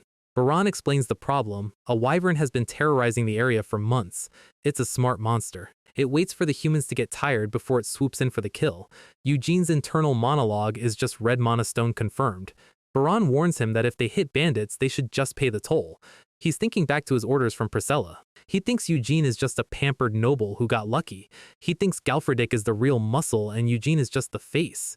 Miriam tells Eugene this guy feels suspicious. Eugene's horse suddenly stops. The leaves in the forest shift. Our guy's vampire senses are tingling.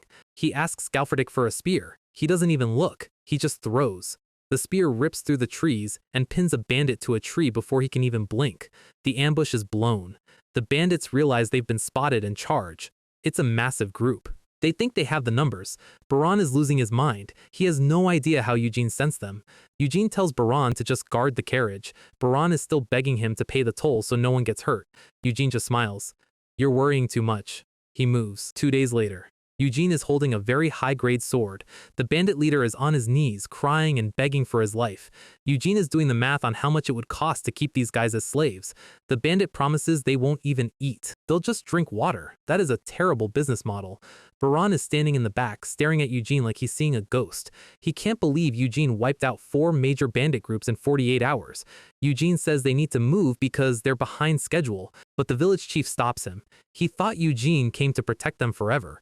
He gives Eugene the "please don't leave us" eyes. Galedick starts laughing, realizing the village wants Eugene to be their lord. They literally beg him to stay. Eugene looks at Baran and asks if he didn't already handle the bandits. Baran realizes this is a chance to work for a literal legend. He steps forward and asks to speak. He points out that Eugene didn't just beat them, he broke them. The region is currently a power vacuum. Mountains without tigers. Miriam is already on Eugene's shoulder, vibrating with excitement. She wants the territory. She wants the status. Eugene considers it. Status keeps the church away, but he's here for the red mana stones. Is being a lord worth the distraction? Suddenly, a mercenary bursts in. The captured bandits just staged a prison break. They hid metal in their mouths and cut the ropes. Clever. Robin, the mercenary, is injured and begging for revenge. Eugene's expression shifts. He looks at Partek's hand. Just a scratch. But Eugene's eyes go red. Mere bandits injure my mercenaries? The temperature in the room drops about 20 degrees.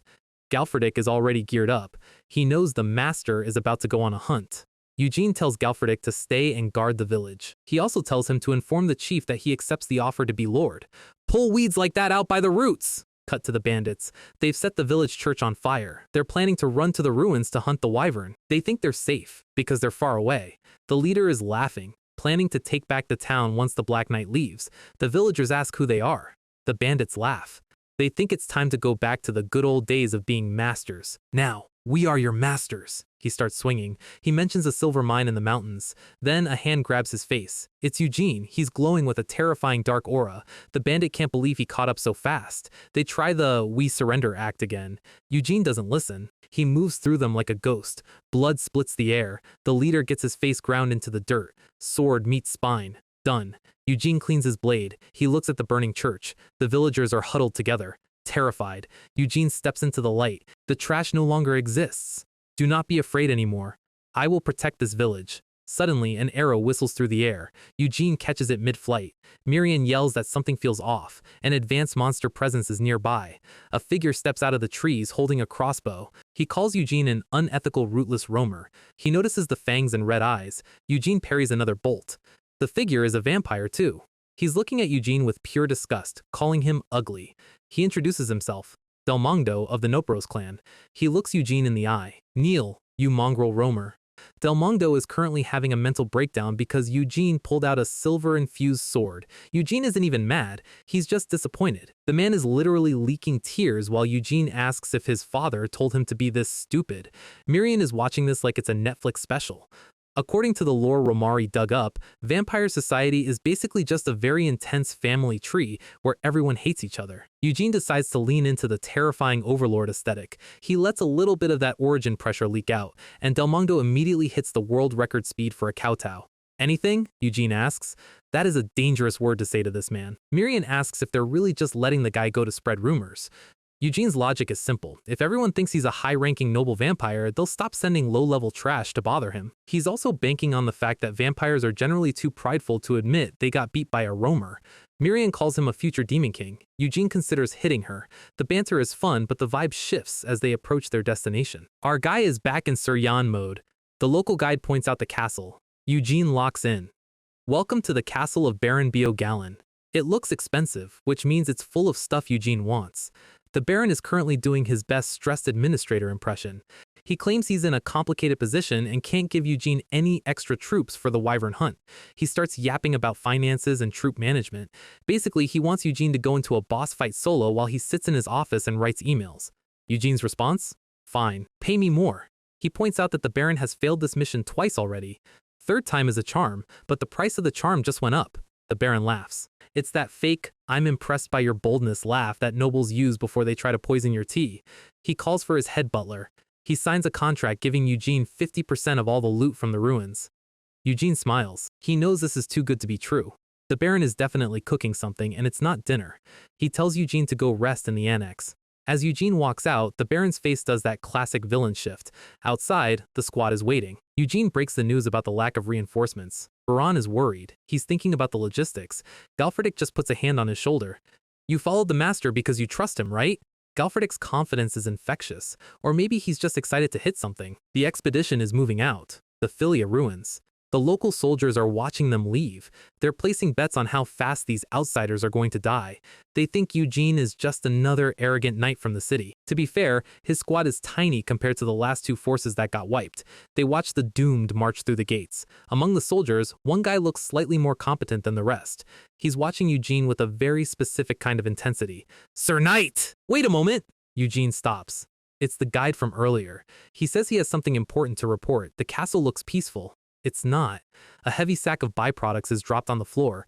It's parts from a roamer, basically a wild vampire. The Baron is praising his knight, Oleg. Oleg is the classic heavy character.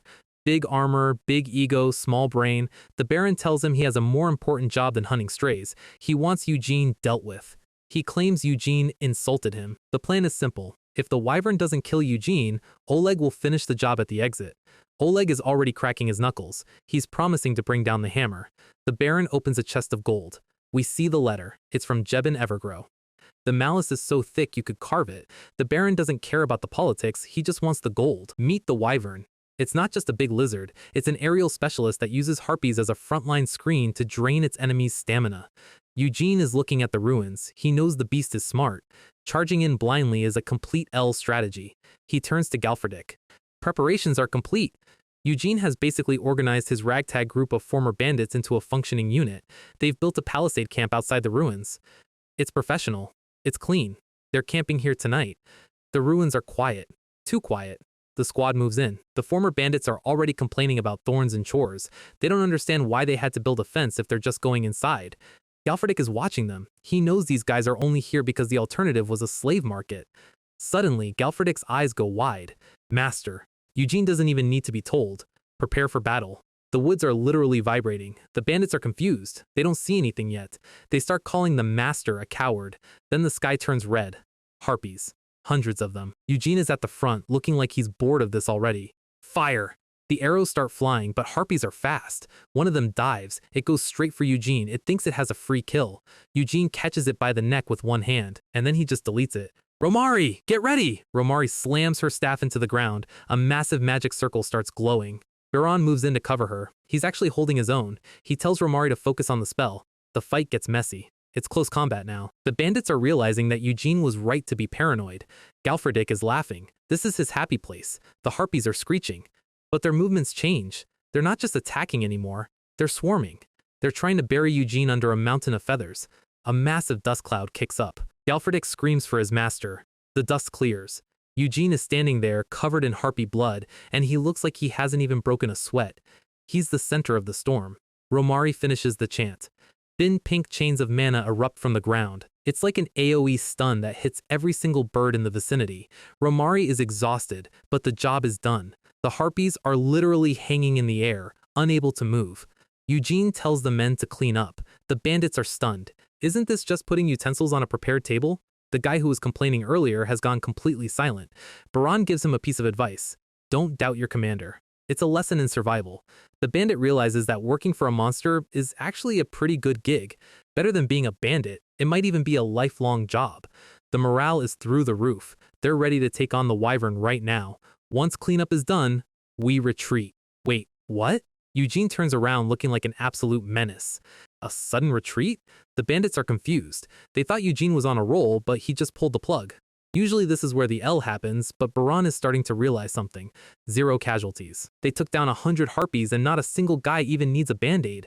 Compare that to their old boss who used them like disposable wet wipes. The bandits are officially joining the Eugene fan club. Tactical sense is a rare stat in this world, and Eugene is currently maxed out on it. Galedick spots something on the horizon. A support force? Not a chance. The Baron isn't the type to send help unless there's a bill attached. It's a mercenary group, but the vibe is all wrong. They look like they're here for a funeral, and they haven't decided whose yet. Wait, That guy. It's the slave from the castle, the one with the main character in a different genre energy. Eugene locks eyes with the threat. He's already parsed the situation. Every kid in Brontia grows up hearing about him. The Night King, Aiden, the guy who united an entire nation. To our new slave friend, Aiden was the ultimate idol, the kind of hero you dream of being while you're stuck doing chores. But reality is a terrible writer. One lost battle, one chain around the neck, everything he believed in shattered. Now he's just a pack mule for a group of thugs, living through desperate days and hoping that tomorrow is slightly less trash. And the worst part? Serving a guy like Oleg. Oleg is currently screaming orders like a middle manager at a failing startup. He wants the ambush ready the moment the Black Knight steps out of the cave. The Night King would never have used coward tactics like this. Oleg steps out of the tunnel and sees the palisade. He's genuinely annoyed that Eugene was smart enough to build a base. Why is it outside? He's mauling because Eugene isn't following the script for arrogant noble who dies in a cave. Eugene and Galedick are just standing there watching the circus arrive. Oleg decides that if the ambush is ruined, he'll just brute force it. Charge! He's the kind of guy who thinks reckless is a synonym for brave. Our slave soldier recognizes that Oleg is an idiot, but a dangerous one. Oleg shoves the slave soldiers to the front. Meat shields, the classic I don't want to get hit strategy. He's promising gold for kills, but mostly he's just promising a beating if they stop. The wave of desperate men hits the field. They're rushing toward Eugene's camp, screaming because it hides the fear. Our slave friend draws his sword. He's looking at Eugene. He thinks back to the Night King. He sees Eugene standing there, calm and imposing. The contrast is hilarious. Oleg is a coward, and the guy he's attacking looks more like a king than anyone he's ever met. The irony isn't lost on him. Eugene raises his hand. Form ranks. The bandits drop into a defensive line. Oleg is mid-war cry when the air suddenly changes. That sound. The wyvern is finally done watching the pre-show. It clears the gate, and it's brought the whole neighborhood with it. The beast opens its jaw, and the mana starts cooking. Fire. Everywhere. Oleg's ambush just became a barbecue, and he's the main course. The wyvern is looking down on the ants. Chaos has officially entered the chat. But look at Eugene's eyes. He's smiling. Figures. He knew the boss wouldn't let people wander into its house without a greeting. The raid boss has arrived.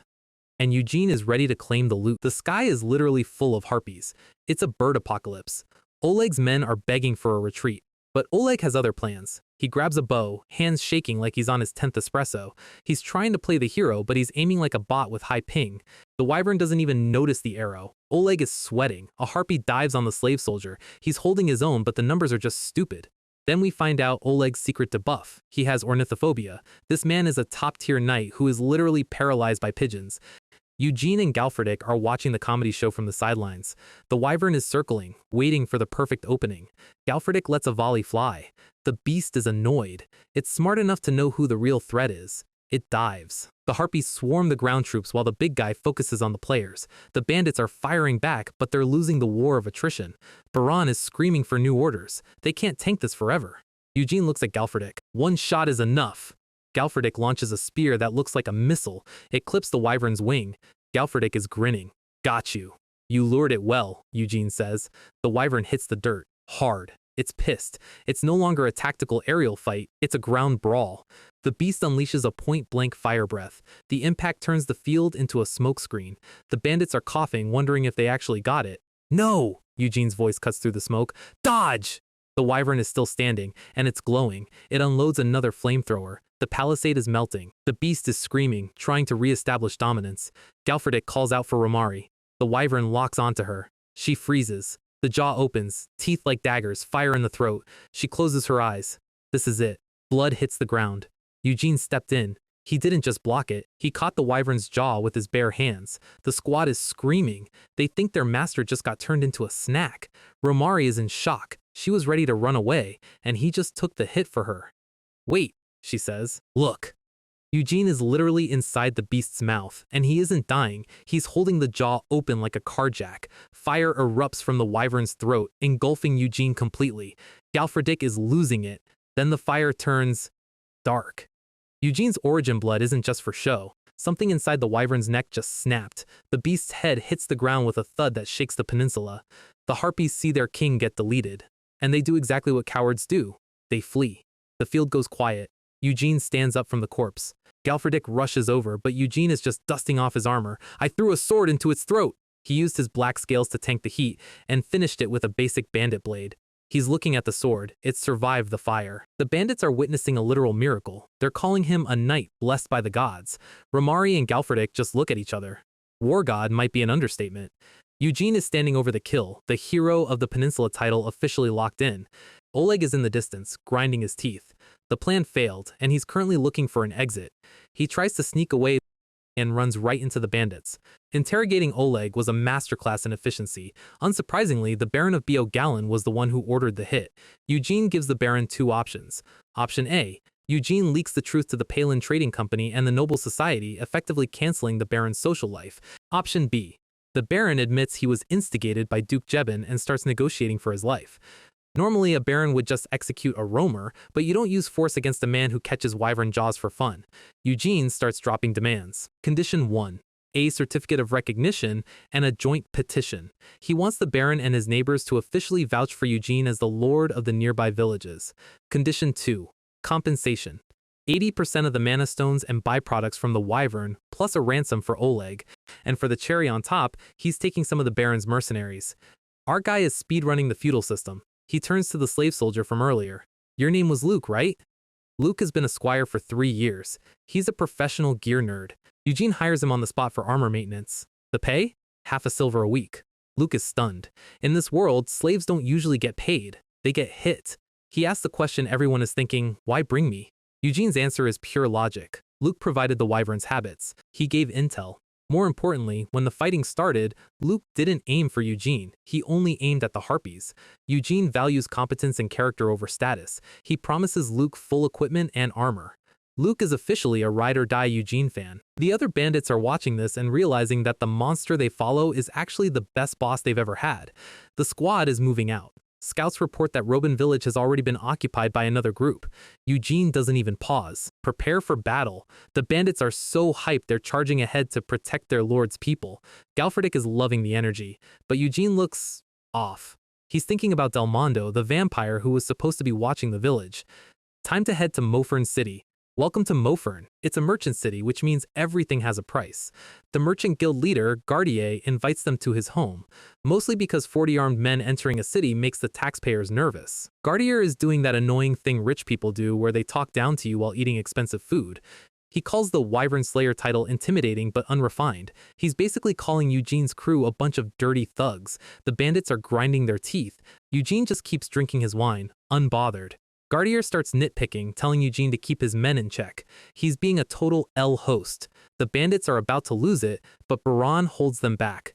Eugene cuts through the noise. Did the Palin Trading Company tell you about me? He drops the bomb. He's not just a knight. He's the lord in charge of Paranan, Ronan, and Mintan. Gardier's brain stops working for a second. Wait, you're becoming a lord? The realization hits. The Palin Company skipped the banquet to start working with Eugene. They smelled the profit first. Gardier's personality does a 180 so fast he should have whiplash. He's suddenly the most polite man in the world. He's looking at Eugene with hard eyes. Shall the Mofern Merchant Guild support you? Suddenly, Eugene can order anything he wants to eat. Galedick is watching the merchants crawl and finds it hilarious. He stands up and raises his glass. He gives a speech about their victory against the wyvern and 0 casualties. Hold your heads high! The room erupts. The bandit stigma is gone. They are soldiers of a lord now. Miriam is in the back, screaming about Eugene becoming the Demon King. Later that night, Eugene is disappointed there was no red magic stone in the wyvern. Miriam tells him to rest. A knock at the door. Eugene said no visitors. But the guest said a password, the cold and red blood of Noferos. It's Delmondo, the man who was supposed to be guarding the village. He's shaking like a leaf. He's terrified. Welcome, Eugene says, his eyes glowing. Distant cousin. Eugene kicks the guards out. Private family meeting. The door shuts, and the pressure in the room drops to 0. Delmondo hits the floor instantly. He's giving the full lowly and foolish speech. Eugene is not in a forgiving mood. The villages were taken over by riffraff while Delmondo was MIA. Delmondo claims his injuries took time to heal. He's begging for a reprimand. Eugene sighs. What are you even good at? Delmondo starts listing his CV. He can fight a bit. He speaks 4 languages. He can do math. And the punchline? When he was human, he was a mid-level administrator in the Roman Empire. Our guy literally found a vampire accountant. Eugene decides to let him live if he works. The plan, Delmondo is the distant cousin who will manage the territory while Eugene is out killing things. The next day, Gardier is introducing Delmondo to the other merchants. They're all impressed by his depth of learning. Delmondo is playing the humble assistant perfectly. He calls Eugene the moon in the sky while he's a firefly. Gardier thinks Eugene has a keen eye for talent, but Gardier has a proposal. He wants Eugene to expand. Specifically, he mentions Mount Nadir. Miriam hears the keyword, silver mine. Eugene's interest is officially piqued. Let's hear it. Romari is showing off her latest project. It's a coat of arms. A dragon. She says for an origin, it has to be a dragon, not a bat. Eugene is actually impressed. Master-level craftsmanship. Romari is blushing. She's starting to think working for a vampire lord isn't so bad. Then she remembers the month of suffering and research. She wants her payment. Eugene lets her take a reasonable amount of byproducts. She's basically a kid in a candy store. Eugene asks her about alchemy. It's basic for mages. Handling minerals is day one stuff. Can you refine silver? Romari slams the table. Mages are better than dwarves at extracting silver. It's her specialty. Miriam mocks her for being greedy, calling her a vulgar spirit. The banter is top tier. Romari is desperate for the job. Silver is a fundamental material for mages. She's practically begging. Eugene agrees. He sends her back to Marin alone to manage the shipping while he handles the acquisition. Miriam, we're going to seize the silver mine. Here is the lore on Mount Nadir. It belonged to Duke Vimos, who died a few years ago. The heirs are too busy fighting over the throne to notice a silver mine. Bandits have occupied the mine and are LARPing as lords. The peninsula is a mess, and the merchants are suffering. And then, Eugene appeared. He's the only one bringing actual order to the chaos. The villagers are welcoming him as a savior. It's the perfect justification to claim the mine. Gardier promises a supply line once the mine is clear. In return, Eugene just has to keep trading with him. Eugene sees the flag Romari designed flying over the village. The bandits turned knights are stunned by the warm welcome. Galedick is talking to the troops. Having a mine and a demon realm makes a lord real. One of the bandits gets a bit too honest. I also took a village because of the mine! His buddy shuts him up. Galedick laughs. Ambition is fine, but legitimacy is better. Without it, the Archbolt heirs would have just wiped them out eventually. To be a real lord, you need strength, fame, influence, and lineage. Eugene has all of them. Galedick looks at his master. You must have been incredible in the past. Eugene's tattoos are glowing. He remembers faces. Not enemies. People he didn't feel negative emotions toward. But the past is the past. The mission is clear. Stockpile every resource. Build an army. If the Central Church comes for him again, he won't be a shriveled raisin in a hole. I will subjugate the bandits and seize the mine. It's raining. The kind of weather that makes common soldiers want to stay in their tents and drink ale. The scouts are complaining. They think the wyvern slayer is being too cautious. The sky is crying, and they'd rather be closing their condition than marching. But one scout, Anton, went missing. The target is Valmont and the Hounds, a bandit group occupying the silver mine. Valmont is an ex-mercenary captain who likes traps and decapitating his employers. A real charming guy. Eugene has heard enough. Let's go find him. Baron tries to warn him. Traps plus downpour dealt a bad time for normal humans. He defends Anton's loyalty. The kid worked hard for recognition. Eugene's plan is simple. Only Galedick and I will go. Stay here until I give the signal. The knights are stunned, but they follow. When a guy who tanks fire breath tells you to stay, you stay. Eugene drops some wisdom. The weak die and are forgotten. But he adds a caveat. If that weak one is his man, he'll remember them and make the killers pay in blood. Galedick is already in the mine, holding a bandit by the throat. He's doing a yes or no interrogation. The bandit is literally crying. Inside, the rest of the hounds are joking about being knighted by Sir Andre. They think they're on the verge of a W. Then the lights go out. Monster! One bandit gets dragged into the dark. The screaming starts. They think an ogre got into the mine. Valmont is trying to keep order, but you can't fight what you can't see. The wooden barricades explode. Eugene and Galedick step through the dust. The bandits are almost relieved it's just two guys. Kill them! Valmont screams. Eugene doesn't even draw his sword. Miriam pops out, turning the humidity into a blinding mist. The bandits are swinging at shadows. Miriam is talking trash about the Demon King's property. Galedick is looking at Eugene, realizing why they came alone. When you're a vampire, the dark isn't a debuff, it's a playground. Galedick is tearing through the line like a lawnmower. He's feeling that origin vigor. The senses of a vampire that once hid in shadows are finally being unleashed. One bandit is literally fetal positioning in the corner. Galedick catches another midair. Blood everywhere. Valmont tries to make a break for it. He's begging for his life. Eugene intercepts him. A bandit blade meets a real knight's armor and snaps. Eugene slams him into the ground. Valmont is officially out of office. Galedick asks if he should kill him. No. Valmont said something interesting. Back at the Mofern mansion. Eugene is meeting with Guard. The news is big. Valmont was acting under orders from Sir Andre. Sir Andre is the nephew-in-law of Marquis Archbold, the guy who betrayed his own family, and Andre serves Duke Gavril, the eldest son. The Archbold family is currently a snake pit. Eugene's insight is scaring Guard. Guard offers the support of Mofern. The trade routes are stable. The merchants are happy. They want Eugene to be their conqueror. Eugene plays it cool. He needs troops. Guard is grinning. He thinks he's found a puppet king. Eugene locks eyes with him. When can you start? The recruitment is left to Guard. New power is taking root in this land. 100 troops. 20 porters. A merchant convoy. Eugene's force is growing, and the unpaid knights are actually the most loyal. They're hyped to fight alongside the wyvern slayer. The logic? Eugene has no local ties, so he won't take their fiefs away. He's the new money option in an old money world. Guard is watching the march from the walls, counting his future profits. He thinks Eugene is clueless about politics. He's planning to let the knights do the dying while Mofern does the earning. Then, he gets a visitor. Eugene's steward, Delmondo. Guard thinks he can handle a 20-year-old kid easily. 10 minutes later, Guard is questioning his entire existence. A castle? Delmondo asks. He drops a list of requirements that would bankrupt a small kingdom. 7 towers, 2 barracks, crossbow embrasures, dwarf architects.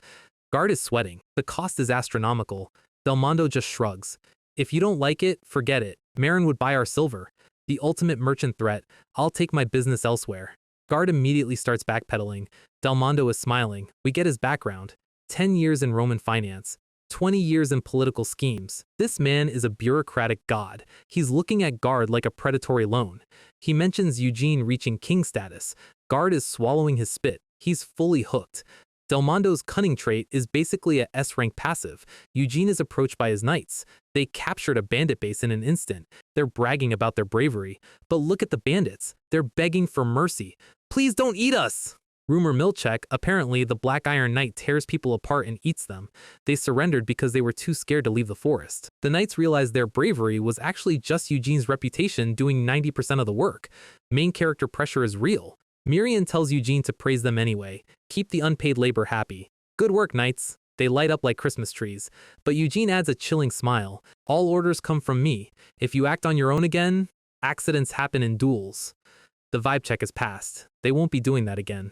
Eugene knows he needs them disciplined if he's going to face the Archbolts. The Archbolt territory is just ahead. The knights are grumbling but loyal. Welcome to the Archbolt lands. Half the peninsula belongs to them, at least on paper. Eugene is being briefed by a guide. Final destination, Duke Gavril's territory. But first, they have to pass through Duchess Ascendra's lands. She has the legitimacy. Gavril has the muscle. Eugene is thinking, bloodline rules this world. Punishing a noble heir isn't easy, even with a hostage like Valmont. In a class society, knights just pay a ransom and go home. Eugene isn't interested in a ransom. He has a different play. I will meet Duchess Ascendra personally. Send a messenger. She gets the report. Yan Eugene. She's heard the rumors. The wyvern slayer from Beogalon. She thinks the rumors are worthless. No one has seen the corpse. Her advisor, Sir Giko, warns her it might be a trap from Duke Gavril. The messenger said Eugene has a force of 100. Ascendra smiles. It's that dangerous noble smile. She's curious about this bold person. She steps out of the bath, red hair flowing. Giko is nagging about her safety. I have you, don't I? She's confident, but she's suspicious by nature. The gates of the Archbolt estate open. Eugene rides in alone. The Duchess is watching. She's going to judge if he's the real deal. The negotiation is officially underway. Ascendra starts with the usual noble fluff, basically telling our guy he looks way too refined to be the monster the rumors describe. She mentions the gossip floating around the peninsula. Apparently, the current headcanon for Eugene is that he's a man-eating beast who hunts wyverns for fun. He clarifies, the man-eating part is a joke. The wyvern part? Pure facts. Her guard tries to white knight for her, but Ascendra just laughs. She likes the energy. She tells him she's a fan, though Eugene's internal I don't care meter is already redlining. He cuts the small talk. He's got a request and a proposal. She assumes he's just here to ask for legal rights to the village he essentially conquered. He asks if that's possible, and her tone shifts instantly. The Duchess does not like being asked for favors by people who haven't earned them yet. Eugene doesn't blink. He just pivots to the bribe. He brings up Valmont, the guy who murdered a noble employer and took the silver mine. But here's the kicker. Valmont confessed that a knight named Andre ordered the hit. And Andre works for her brother, Gavril. Eugene lays it out. If he hands over Valmont, Ascendra gets the ultimate political nuke to use against her brother. In exchange, recognition as a lord. Simple trade. Suddenly, she's all smiles again. The too harsh act is dropped. She admits her brother's legitimacy is a joke anyway, but there's a complication. The royal family is watching the peninsula like a hawk. The king wants more influence, and he's been trying to recruit Gavril. If Gavril gets a royal title, Essendra is basically holding a blade to her own throat. She needs to be the one in control, and the Archbold family has to be the center of it. She calls it a sense of duty, which is noble speak for I want the crown. She rants about how greedy Gavril is. The brat even wants the family-owned dungeon. Eugene's ears perk up. Demonic realm? The problem is the fourth brother, Edrice. His land blocks the road there. He's trying to stay neutral, but he's doing it in the most annoying way possible. He charges massive tolls as a signal that he hasn't picked a side yet. 10 silver coins per person. If she sends an army to clear the dungeon, the tolls alone would bankrupt the operation before it starts. She's fuming. She doted on that brother when he was young, and this is the thanks she gets. Eugene's hand moves. He makes an offer that sounds like a suicide note. May I handle that dungeon? She laughs it off. He has 100 men, the toll would be ridiculous. Unless he's suggesting something insane, I'll go alone. The room goes quiet. She asks if people often call him insane. He says not once. We skip to the border where the territories meet. It's a massive canyon with a single narrow bridge. Essendra's knights are on high alert. If they cross without a permit, it's war. Eugene tells Galfredick to hold the line until he gets back. Galfredick is used to this. Master is handling everything himself, again. The other knights are skeptical. The mercenaries who haven't seen Eugene's alpha mode yet are starting to whisper. Galfredick tells them to shut up and trust the process. Mirian pops up to point out that the unpaid free knights look ready to riot.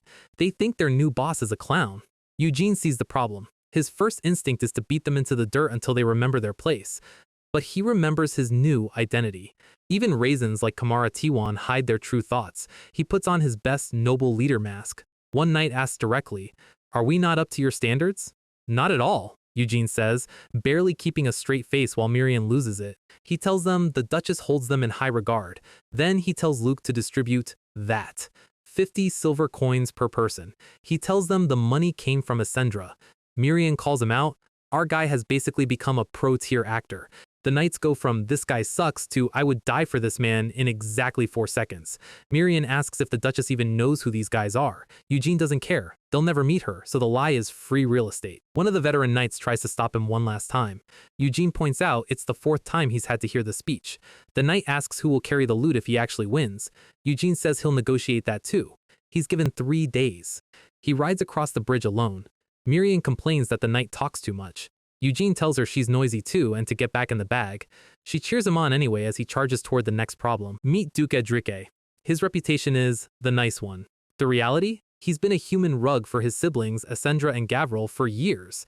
He thought just surviving was enough, but a new crisis just walked through his front door. He's hosting a banquet for Eugene. Eugene turns down the food. He doesn't have time for appetizers. He wants a favor, and Edrice immediately assumes he's plotting something with Essendra. Eugene's request? He doesn't want knights. He wants workers, porters and dismantlers. Edrice thinks the guy is a dead man walking. Then he starts overthinking. Is this a scheme? He wonders if Essendra is using a crazy knight to pressure him.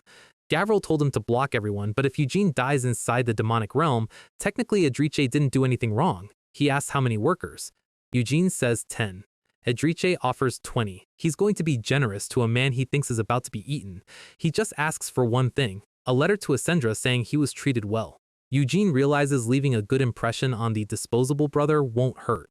Edrice is practically vibrating with joy. The workers are prepped. Eugene writes the letter with a quill, keeping the human act alive. Edrice waves him off like he's sending a friend on vacation. Mirian is baffled. Why are these people laughing like idiots? The second Eugene's back is turned, Edrice's face drops. He's praying Eugene dies in there. We arrive at the gate. The air is different here. The workers are terrified. Nobody has cleared this place in 6 months.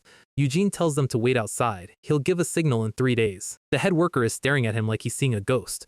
Open the gate when you hear 3 knocks. Eugene steps inside and tosses the food Edrice gave him. He only took it so he wouldn't look suspicious. He doesn't want low-level monster blood. He wants the high-tier stuff, the red magic stones. He unleashes. The demonic dragon inside him starts going wild. Mirian can feel the change. His power is manifesting in a way she's never seen. He's testing his limits. A horde of monsters lunges at him from the dark. He moves faster than the eye can track. Mirian is literally screaming. She can't even see his movements. She begs him to take her with him as he blurs into the next room. He's lost count of the kills. A troll. Hundreds of mid-levels. He says it's worth more than the silver coins he gave his men. He finds a pile of corpses. They've been drained of blood, but not by a vampire. Bite marks the size of a beast. Something is laughing in the shadows. A massive, multi-eyed cluster appears on the ceiling. A swarm of giant demonic bats drops down. They are screaming, filling the cavern with noise. Eugene doesn't even draw a sword. He just readies his hand. He swipes through the air, and the bats explode in a spray of gore. He's unimpressed. They're big for bats, but they aren't high level. They keep coming. It's an endless swarm. Endlessly annoying. He decides to stop playing around. He gathers his blood aura into a single point. The pressure alone makes the cavern walls crack. The impact isn't a strike, it's a detonation. Miriam pops her head out. What did you just do? He bursts an entire swarm using nothing but the pressure of his aura. She thinks it's refreshing. Eugene disagrees. There is one left, a massive, four-eyed beast hanging from the stalactites. So you were hiding there. The real fight is finally starting. The high-rank bat is officially on the menu. Our guy is not impressed by the hide-and-seek. He lets out a massive wave of blood aura, and the bat decides to stop being a shy flyer and starts being a problem. It slams into the ground, but Eugene is already gone. He notices the monster is actually shifting its shape. It goes from a bat to this multi-limbed, nightmarish crawler. It lunges, but hitting Eugene is like trying to catch smoke with your hands. He draws his sword and gets to work. A quick spin, and he's carving through the beast like it's a tutorial boss. The monster is troublesome because its patterns keep changing, but troublesome for Eugene usually just means the fight takes 10 seconds instead of 5. The beast tries to wrap him up, so he just explodes with more aura and sends it back to the Shadow Realm. He's done playing. The bat gathers a massive ball of mana to try and one-shot him. It's a big move. Eugene just smiles. He actually wants the monster to try. He drops a concentrated beam of blood aura right through the middle of the attack. The collision is not even close. The bat gets absolutely deleted. Miriam dives into the remains to grab the loot. Red magic stone secured. Eugene can feel the power spike. He bites into the stone and unlocks a new DLC skill, Transformation. He can now turn into anything he's drained of blood as long as he has their stone. The evolution is working, but the dungeon still feels wrong. He lets out a massive shockwave just to flex his new power level. Miriam gets sent flying and tells him to stop being a show-off. His senses are so sharp now he can practically feel the heartbeat of the dungeon. And then he senses something that shouldn't be there. He heads deeper into a red-lit cavern. Shadows are moving that aren't monsters. He stares into the dark. Miriam asks what's wrong, because Eugene has gone full serious protagonist mode.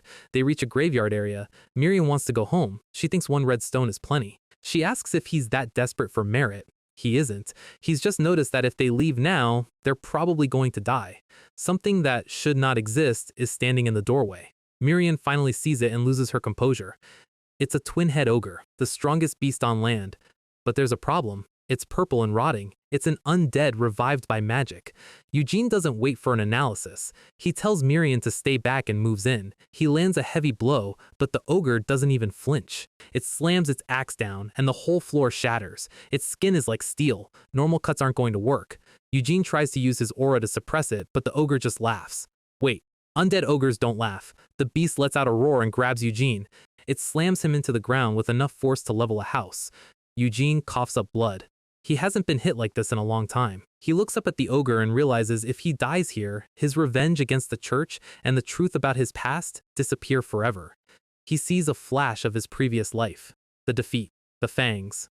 The ogre looms over him, its eyes glowing with a purple, unnatural light. The red magic stone starts playing back memories Eugene didn't know he had. Beings that were definitely vampires, but the faces are still censored. Miriam is screaming for him not to die because her golden castle hasn't been built yet. The ogre goes for the finisher, but Eugene isn't done. He dodges the slam and gets back on his feet. He tells Miriam to move. He's found the exploit. The ogre is fast, but it's not reacting to him, it's being piloted. Eugene realizes fear doesn't work because it's an undead puppet. The ogre charges again. Eugene plays it smart, sliding under the beast's guard. He realizes he can't find an opening because the pilot is watching him, so he switches targets. He throws his sword. The blade flies past the ogre, and the beast thinks he missed. The ogre goes for a grab, but Eugene is already behind it. He isn't attacking the ogre, he's attacking the hobo-looking guy hiding in the corner with a staff. The dark mage realizes he's cooked and tries to cast a defensive spell. Eugene remembers Galfredic's #1 rule: if you meet a mage, kill them before they can finish their sentence. He decapitates the guy instantly, and the ogre collapses like a toy with the batteries pulled out. Miriam asks if that was the brain of the operation. It was. A dark magic tool was being used to bypass the dungeon's rules. Eugene stares at the staff. Someone from the Archbolt family had to let a necromancer into this place. This is a massive political L. The Central Church forbids necromancy, and the king would love an excuse to crush Ascendra. Mirian asks if they should run. Eugene says no, we search for whoever is paying the bills. Meanwhile, outside the gate, the workers hear 3 knocks and realize our guy is actually alive. We skip to Duke Edrici's castle. The Duke is currently having a mental breakdown. Eugene is standing there, casual as hell, asking for more workers. Edrici can't believe it. His aide confirms it. Eugene brought back 300 monster parts in 2 days. Edrique realizes Eugene isn't just a mad knight, he's a tactical nuke. He also realizes this wasn't an Ascendra scheme. Eugene has completely broken the power balance of the peninsula, and strangely, Edrique feels great about it. He's relieved. He doesn't have to walk the tightrope between his siblings anymore. Eugene notes how transparent this noble is. He basically just wants a winner to follow. The scene shifts to a massive banquet back at Ascendra's. Ascendra is drinking and celebrating like she just won the lottery. One of the other nobles is kissing her feet because Eugene captured Gavril's knights as prisoners. She's loving the attention. The nobles start telling stories about how Galfredick wiped out Gavril's men. They describe Galfredick bloodlessly, knocking them out. Cut to what actually happened. Galfredick was smashing faces into the dirt and screaming that Ascendra is the only heir. The nobles are all, "Cheers to that!" Ascendra looks over at Eugene, calling him her lucky charm. Eugene is just sitting there, bored out of his mind, surrounded by enough food to feed a small village. She thinks he's just being humble. Eugene is actually busy thinking. Edrique is too much of a coward to have hired that mage. Ascendra thanks him for making her life easy. He brings up the Mad Knight comment from earlier. She laughs it off. With the dungeon clear, Edrique has no choice but to submit. Eugene asks about the other sister, Duchess Elora. Ascendra says not to worry about her, she's just a follower of Gavril. But then she mentions the strange mages Elora has by her side. They supposedly followed the bishop from the capital. She adds that Elora is obsessive, she even sent her own husband to work for Gavril. Plot twist time, Sir Andre, the guy behind the silver mine hit, is Elora's husband. The clues are all lining up. Ascendra is planning to brand Gavril a traitor if he takes a title from the king. Eugene tells her that when she meets them, she needs to say one thing first. The mage in the dungeon is dead. Ascendra freezes. The atmosphere in the room dies instantly. She asks him to explain in detail. Eugene tells her it's a secret meant only for her ears. The real game is just beginning. Ascendra is officially in her villain arc era. Our guy just dropped the news that the dungeon mage was linked to her sister Elera. She's taking it about as well as you'd expect. Lots of desk slamming and internal screaming. She realizes Eugene is basically carrying her to the finish line at this point. The scene shifts to the massive military rally. 800 troops showed up. The nobles are all honor and legitimacy this, House Archbolt that. The guy in the front looks like he's practicing his I'm a loyal subject face in a mirror. Standard fantasy politics. Serve whoever's winning, but make it sound like you're doing it for the ancestors. The nobles see a big opportunity opening up, and they want a seat at the table. Ascendra steps out. It's a literal ocean of steel waiting for her orders. She plays the crowd like a pro. She thanks them for answering the call, looking every bit the future marquise. Down in the crowd, the gossip is already starting. One guy asks who the pretty boy next to her is. The other guy corrects him. That's the man who solo cleared the Garinsa dungeon. Of course, some people think Eugene is just there because he's her lover. Baron Beogallen tries to hype up the wyvern kill, but Eugene just tells him to look forward and shut up. Ascendra draws her sword. This is the moment. She calls out Gavril and Andre for hiring a noble killer and coveting the mines. She promises glory to those who stand with her, and for those who don't, judgment. The army lets out a roar that probably reached the next kingdom over. Then, Edric rolls up. He's no longer the scared middle child, he's clinging to Eugene like a younger brother who just found out his sibling is the school bully. Ascendra's a bit surprised by the sudden family bonding. Edrique is all smiles, acting like he was always on Team Ascendra. Eugene just goes along with it. If the coward wants to be useful, let him. The other knights are having a midlife crisis watching this. They finally accept that the pretty boy is a wyvern slayer. One of them wonders why Edrique didn't mention this in the letter. He realizes it was a test of loyalty. Suddenly, every noble in the peninsula wants to be Eugene's best friend. They see him as the future power behind the throne. Mirian notes that everyone is looking at him with hard eyes now. Our guy's social credit score is off the charts, but he literally doesn't care. His only goal is finishing this deal. Once she's the marquise, he gets his lordship. Everything else is just background noise. Meanwhile, Gavril is absolutely losing his mind. He's yelling because his sister Elera hasn't checked in. She went to find her master. Flashback to the plan, use the Blood Shadow School mages to control the undead and force the peninsula to crown Gavril. They spent 6 months stirring chaos with Valmont and blocking the dungeon. But then an unknown knight showed up and ruined the whole speedrun. Now Ascendra's army is knocking on his door. Gavril throws a tantrum and flips a table. Classic loser behavior. The nobles are deserting him. Internally, his house is on fire. Sir Andre tries to pep talk him, but Gavril's beyond help. Andre tells him he built the qualities of a ruler himself. He just needs to endure.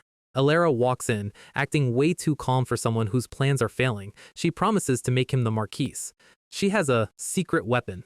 Back in the dungeon, things are looking grim. A scarred mage, the master's disciple, is having a mental breakdown over his boss's corpse. He's ready to sacrifice his own arm to unleash the final plan. But he hears footsteps. Galfredick and the boys have arrived. Galfredick is already in combat mode. He sees the mages and immediately guesses they're from the Bloodshadow School. The disciple tells his minions to hold them off. He starts chanting, and the air gets heavy with dark mana. Galfredick tells everyone to be quiet. The mage has a creepy, stitched-up smile that basically screams, "I'm about to do something stupid." Galfredick realizes the spell is already finishing. A massive purple skeletal jaw erupts from a magic circle on the ceiling. The impact shakes the entire labyrinth.